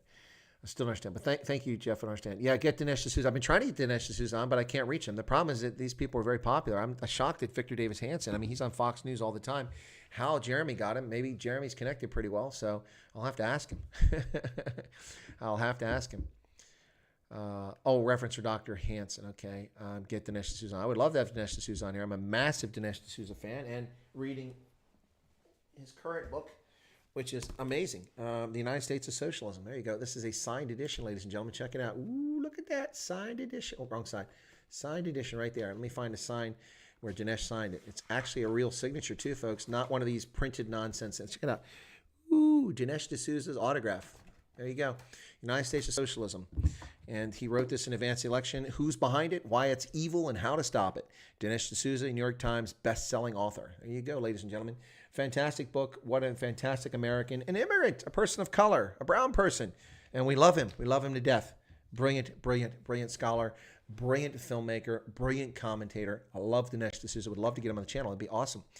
But from the early part, I was building an Africa channel and not a U.S. channel. I didn't start doing U.S. videos until late May, early June. What's the pass mark in U.S. schools? Sentinel Project says normally it's 70%. In most schools, you have to get 70% to have a passing grade. Some schools are a little soft and let people get by with 60% or 65%, but I've never seen anything below 60% for a passing grade. And a 60 is like a D minus, which is a very poor mark. Normally, you have to get 70% or better to pass in U.S. schools. That's the norm, not 30%. And that wasn't the norm in South Africa. That's something the ANC has achieved. Achieved, lowered the standards. Yikes. Okay, sorry. Bragging much, Rolf? Bragging about what, man? What am I bragging about? About Dinesh D'Souza? Ben Shapiro. I've never reached out Ben Shapiro. That's one I haven't tried. So I'll have to do that. What am I bragging about, Rolf? If I was bragging, I'm going to go back to that.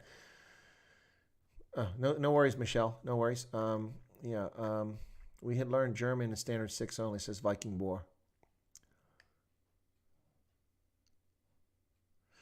Tomb Raider, the Cape wasn't independent. The Cape hasn't been independent since 1909. And it wasn't independent. It was a British colony. It was the Cape Colony. Before that, it was a Dutch colony, and it changed hands 2 or 3 times. 1795, it changed hands. 1806, it changed hands between Britain and the Netherlands. But from 1652 until the late 18th century, it was a Dutch colony, the Cape, not the Western Cape, but the Cape. In 1909, it was the Cape Colony. In 1910, it became part of the Union of South Africa. So it hasn't been independent since 1910. I'm not sure what you mean by it was independent under apartheid. It was never independent.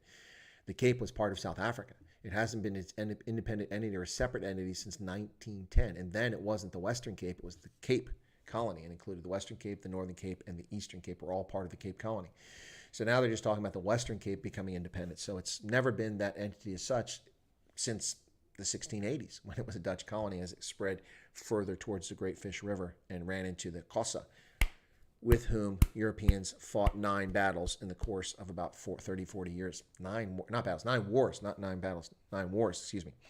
Yeah, so it hasn't been independent, so I don't understand what that point is. The sign book, Rolf says. I'm not bragging, man. I mean, it's not like he signed it for me. I mean, it was in the store like that. I mean, see, the cover is printed. It's printed right on there. It's not like they put a little sticker on there and said, this is a, no. Anybody who got to the shelf first could have got the signed edition, and I was one of the first buyers. So, no, he didn't sign it for me. So, and I didn't mean to imply that he did. Anyway, yeah, so there you go, folks. No, that's what you meant by bragging. That didn't even come to mind because it was he must have signed probably 5,000 of them. He's probably got writer's cramp, and then they sent them out. There you go, Rolf. Now I get what you're talking about. ANC is the best. Laughing my butt off. I would laugh about that too. Jeff says, teach me some French, German swear words. I don't like swear words. I try to avoid them in English too. Although I used one earlier when my windshield got cracked by some jackass who drove 80 plus miles an hour in a 55 zone, a construction zone in which I was on cruise control going 55, and then cut in front of me at an unsafe distance without signaling and kicked up a rock the size of that. And it smashed my windscreen, my windshield right in the middle. It's going to cost me hundreds of dollars. And he just trucked on down the road, driving dangerously, swerving in and out of traffic, and popped my windshield. Yeah, so now I've got a cracked windshield. And by the way, my car is due to be inspected in September. So this couldn't happen in October. Now I can't register my car. So it's going to be inoperable unless I go spend hundreds of dollars to fix my windscreen. Thank you very much. And before somebody says, don't you have insurance? I do have insurance. But when you use insurance, they raise your premiums. There you go. So I'd much rather save that for a disaster and have to replace the car than a few $100 out of my pocket, which really, really sucks. That'll wipe out any money I made off this YouTube channel this month. Rolf says I could have convinced you. No, I'm all about being honest about stuff. I wouldn't have misled you there. Tomb Raider said, I got it confused then, Chris, but there were provinces which were independent during apartheid. No. Tomb Raider, there weren't provinces. There were the Bantustans, which were nominally independent. And what we're talking about with the Bantustans are places like Bophuthatswana and Venda and the Ciskei, the Transkei. These were ostensibly independent nations, according to South Africa, but almost no countries recognized them as such. And their borders were really strange. One of the few places that had contiguous borders was the Ciskei. But the Transkei had little pockets outside the Transkei, and Bophuthatswana looked like measles. There were little spots all over the place in Northwest. So that's the only thing was independent, but they weren't really independent. You had Lucas Mangope, who was in charge of Bophuthatswana, but the governments got money from Pretoria to run their countries as such. So maybe that's what you're referring to. I'm not sure. What else? Deutschland. Yeah, well, twice. I saw that the first time I saw that word. That is, I was in Denmark, Rolf, and I saw Teutland, or something like that, and that's Danish for Germany. I was like, that must be Germany. Yep. Tomb Raider, almost like the U.S. to form, huh? Huh? Yeah, Zululand. Yes, thank you. It was another. It was another. I didn't mention all of the Bantustan, just some of them. They were still in progress to become independent, says Rolf. Yep. Okay, there you go. Yeah, so I think maybe that's what you're referring to. So the Cape hasn't been independent as such since 1909. It's been a long time, over a century. So this is different. Attention says, how does your separate states of Southern Africa sound to you? I like it. Separate states of Southern Africa. Okay. Oh, you're referring to the Bantustans. Yeah. But the Cape wasn't a Bantustan. It wasn't independent. It was an integral part of South Africa, ruled by the National Party. So there you go. Donna's birthday's today. How do we miss that? Happy birthday, Donna. Oh, there it is. Today is my birthday. No lockdown parties, but here's this cupcake. Good to see you made it on after lights out. Well, Donna, wow. I mean, I'm glad I didn't end the stream because we get to wish you a happy birthday. Robin's birthday just happened. We wish Robin a happy birthday. And was it Robin? Robin a little bit. And we also had Lazan just had a birthday yesterday. So, wow, happy birthday. Awesome. Happy birthday, Donna. That's awesome. Glad to hear it. But the other side of that is that now you have to change the number in your mind. I'm not 26 now. I'm 27. That sort of thing. At some point, you don't get too excited. But my birthday's on Christmas Day, so I don't get very excited about birthdays because it's just another day for me.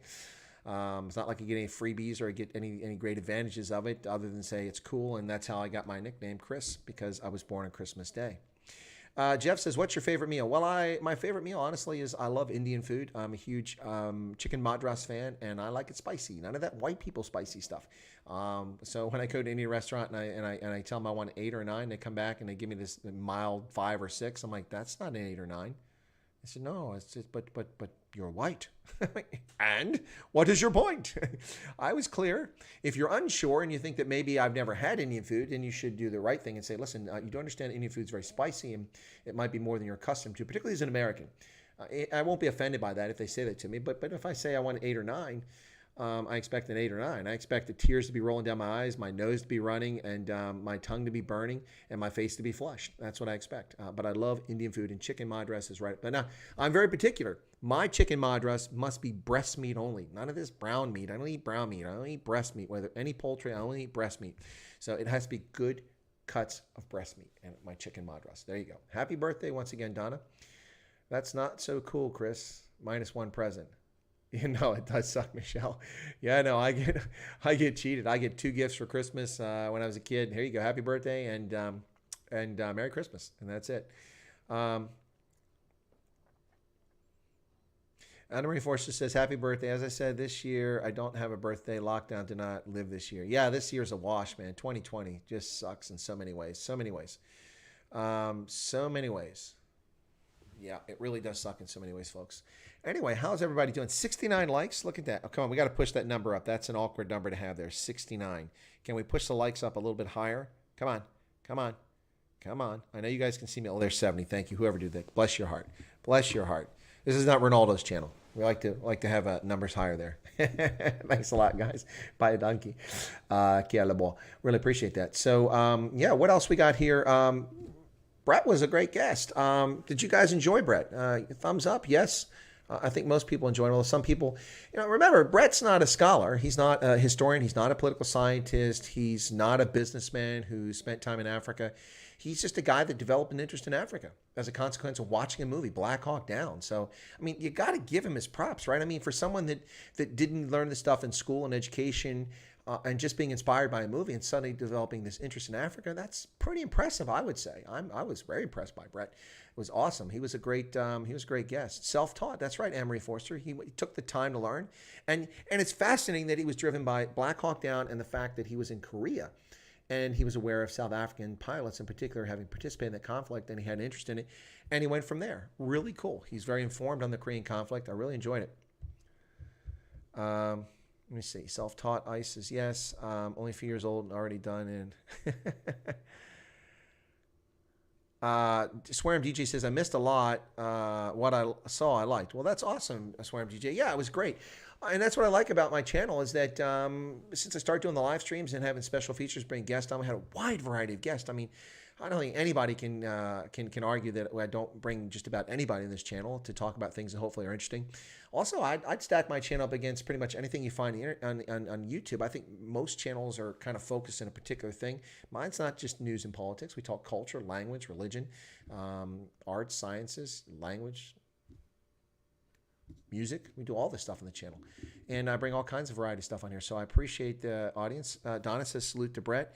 Not many Americans know anything at all about world affairs. Donna, okay, come on. I'm gonna take exception to that. I disagree with that. It's kind of like the myth and misnomer that Americans don't speak languages. Well, first off, there's no need for Americans to speak languages until very recently because we're geographically isolated from the world. You don't have to go anywhere. You can do everything in English, and there's 300 million people here. And Canada, well, maybe a little bit of French to go to Quebec, but you don't even need that. So you don't need to speak another language and to succeed in the world, especially since English is a global language. So it's not as global in some places as people make it you think. But anyway, but Americans, about 70 or 80 million Americans speak a second language fluently. Yeah, that's, out of 330 million, that's an impressive number. So when I see Europeans look down, Americans don't learn languages, or Southern Americans only speak one language, that's nonsense. It's not true. Now, some of those are recent immigrants, that's true, but a lot of them aren't. A lot of Americans speak a second language to a degree of proficiency, if not fluently. Yeah, it's quite interesting. And as far as Donna, as Americans not knowing about the world, I disagree with that too. A lot of Americans don't know anything about the world, but I can take anybody in any country, and I can put them in a room and sit down with them and ask them questions about international events, current affairs around the world. And I can go through 10 people picked at random from a variety of backgrounds in any country, and I can find out that most of them are wholly ignorant about the world. They don't know anything about it. And I tell the story, when I was in Germany, I had a conference in the Alps, just west of Garmisch, and up in the hills in a little place, a beautiful lake back there. Big hotel where tourists go. And I was downstairs having a Weizen one night, chatting with this young kid who was 18 and grew up in this town.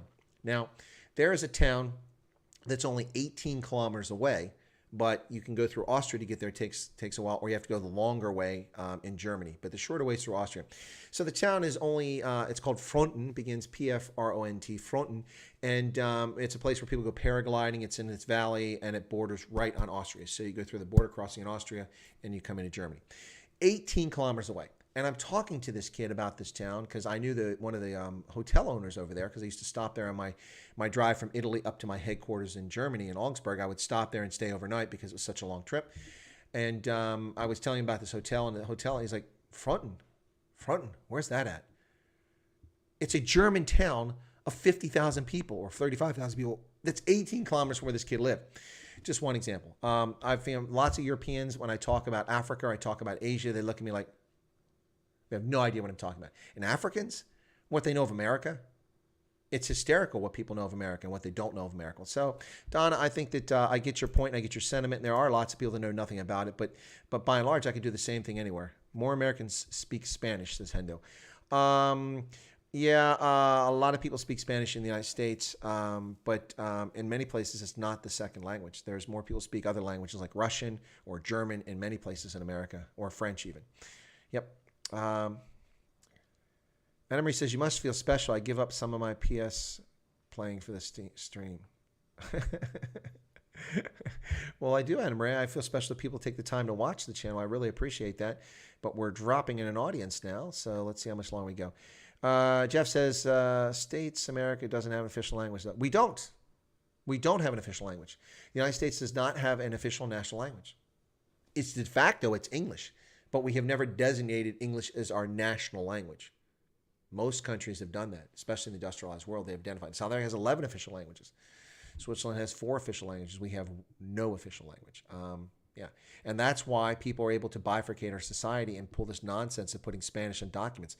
I mean, when I make a phone call, if you want to continue in English, push 1. That's horse manure. This is America. English is our language. Should be an option to push another number or force me to listen to something. En español, marque número 2. No, nonsense. Enforce that nonsense on me. I speak 6 languages. Don't try this nonsense. You're a bigot and you're too lazy to learn language. I speak 6 languages and 3 of them are African languages. So bye with your nonsense. English is our language, and we should not facilitate the bifurcation of this society if by allowing people to get away with being members of society and not speaking English. It's not a healthy situation. Not a healthy situation. Anyway, so I am strongly opposed to that nonsense. Robert says, let us be realistic, my friend. What will replace the ANC? Well, in 2021, assuming that South Africans remain as hurtful and angry at the ANC as they are at the moment, although I think a lot of people are kind of blitzed out of their mind with alcohol now, pissed drunk, or enjoying their cigarettes too much, that they may forget by next year. But let's assume that people remember by next year. In 2021, assuming elections go forward, which they should, the African National Congress will not win in Cape Town. The DA will be the majority party there. The DA will win the outright majority in Nelson Mandela Bay, taking its 45% in 2016 to 53 to 58% in Nelson Mandela Bay easily in 2021. In Shwana, they'll increase their percent from 38. They might get over 50% with an outright majority, and I think they can easily do it. And in Pretoria, they'll take their 42% and go over outright majority, which will give them the outright majority control of the Democratic Alliance of Cape Town, Nelson Mandela Bay, Johannesburg, and Shwana or Pretoria. In Bloemfontein, the ANC will be punished for its arrogance, and its massive majority will decline, but they will still remain the majority party in Bloemfontein in municipal elections 2021. In Durban, the ANC will take a hit, and I can't make any wild predictions because the ANC has traditionally been strong there, but their last performance in the 2019 election was not impressive in Durban, so they might be in trouble there as well. I predict that perhaps in Durban, it's possible the ANC will lose their majority, although they'll have close to 50%, and a DA-IFP alliance could come together and rule Durban. That would be catastrophically devastating for the African National Congress. I think that they already realize that they're in jeopardy in Johannesburg and Shwana, and they know they're in jeopardy in Nelson Mandela Bay, and Cape Town is a pipe dream for them. So losing Durban would be a disaster for the ANC. That would be unbelievable.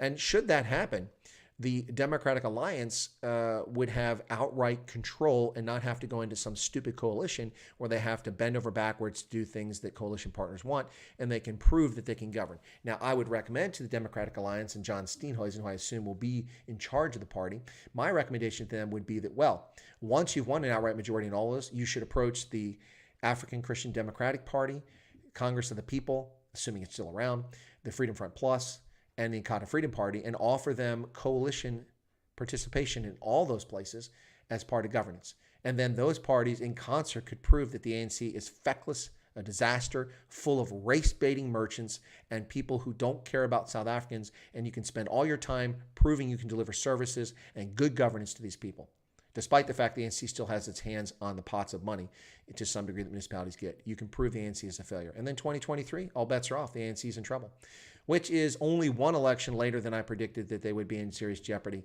for the first time. I predicted in 2019, back in 1994, that by 2019, the ANC risked losing control of South Africa. And they did. Unfortunately, the DA was a debacle, a disaster under Mmusi Maimani's feckless leadership, trying to turn them into the ANC light, and they lost the plot, and people punished them. And opposition parties picked up votes, particularly the Freedom Front Plus, but not enough to make a significant difference. 2021, that's my prediction. A lot can happen between now and then, but that's my expectation. So there you go.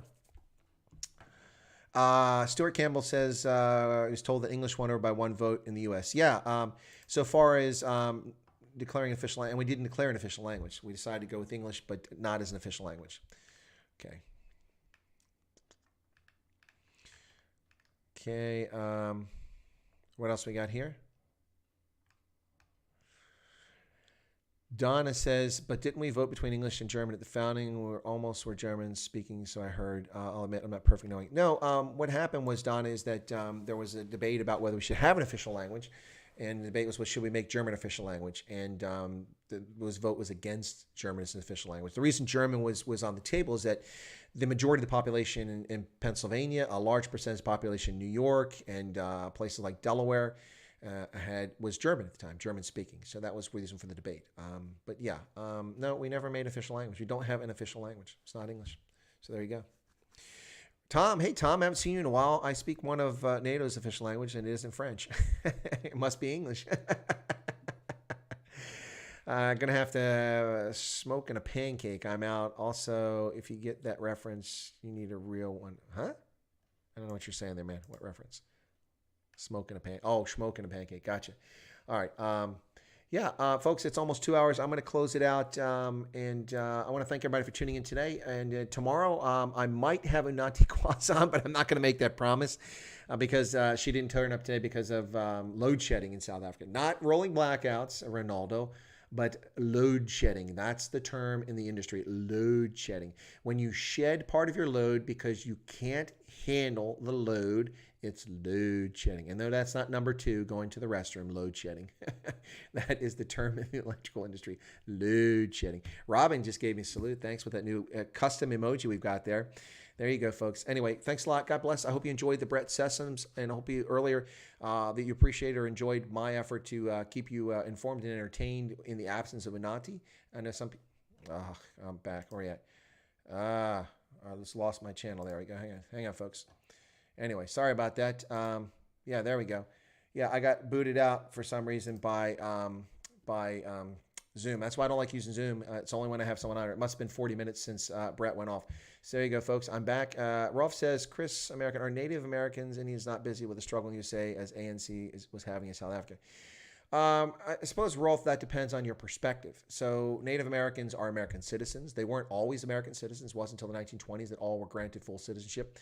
But prior to that, many were based on their status. But all Native Americans are American citizens entitled to American passports and rights and duties and protections under the Constitution. That said, they also have different rights and privileges based on reservations and have tribal laws that have an impact on folks. As long as they don't trump the Constitution, it's okay. So it depends when you say what their struggles are. For instance, there are a lot of issues in Native American communities, particularly teen pregnancy, alcoholism, especially pervasive poverty, lots of different things out there. So it's just a question of what we're talking about. But I won't go into that. We can talk about it another time. Anyway, so Tomb Raider says the land expropriation stance EFF took them, earned them a significant number of voters. Yes, but they've maxed out. Despite a comment that I saw on Ronaldo's channel earlier, the masses aren't calling for land expropriation. Most people aren't really interested in land. They want land for housing, not to be farmers. Not a lot of people want to be farmers. So anyway, all right, folks, have a good night. We'll see you tomorrow, and I appreciate you tuning in today.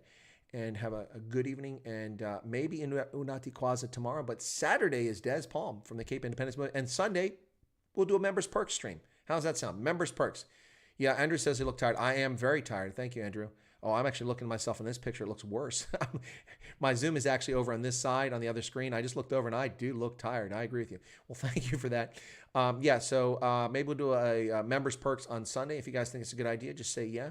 If you're a member, give me a thumbs up and say yes, a thumbs up that you'd like, or you can give me the custom emoji salute if you'd like to see a Members Perks stream on Sunday. We'll probably do that on Sunday once again because that was very popular last week. And this time I'll put up a big banner that says, if you want to chat, you have to be a member. So maybe we can get more people together. Anyway, all right, folks, God bless. Have a good night. Thank you for your patience. I got lots to do and try to cool off my anger about my windscreen. I'm really angry about that. Anyway, folks, God bless. Cheers.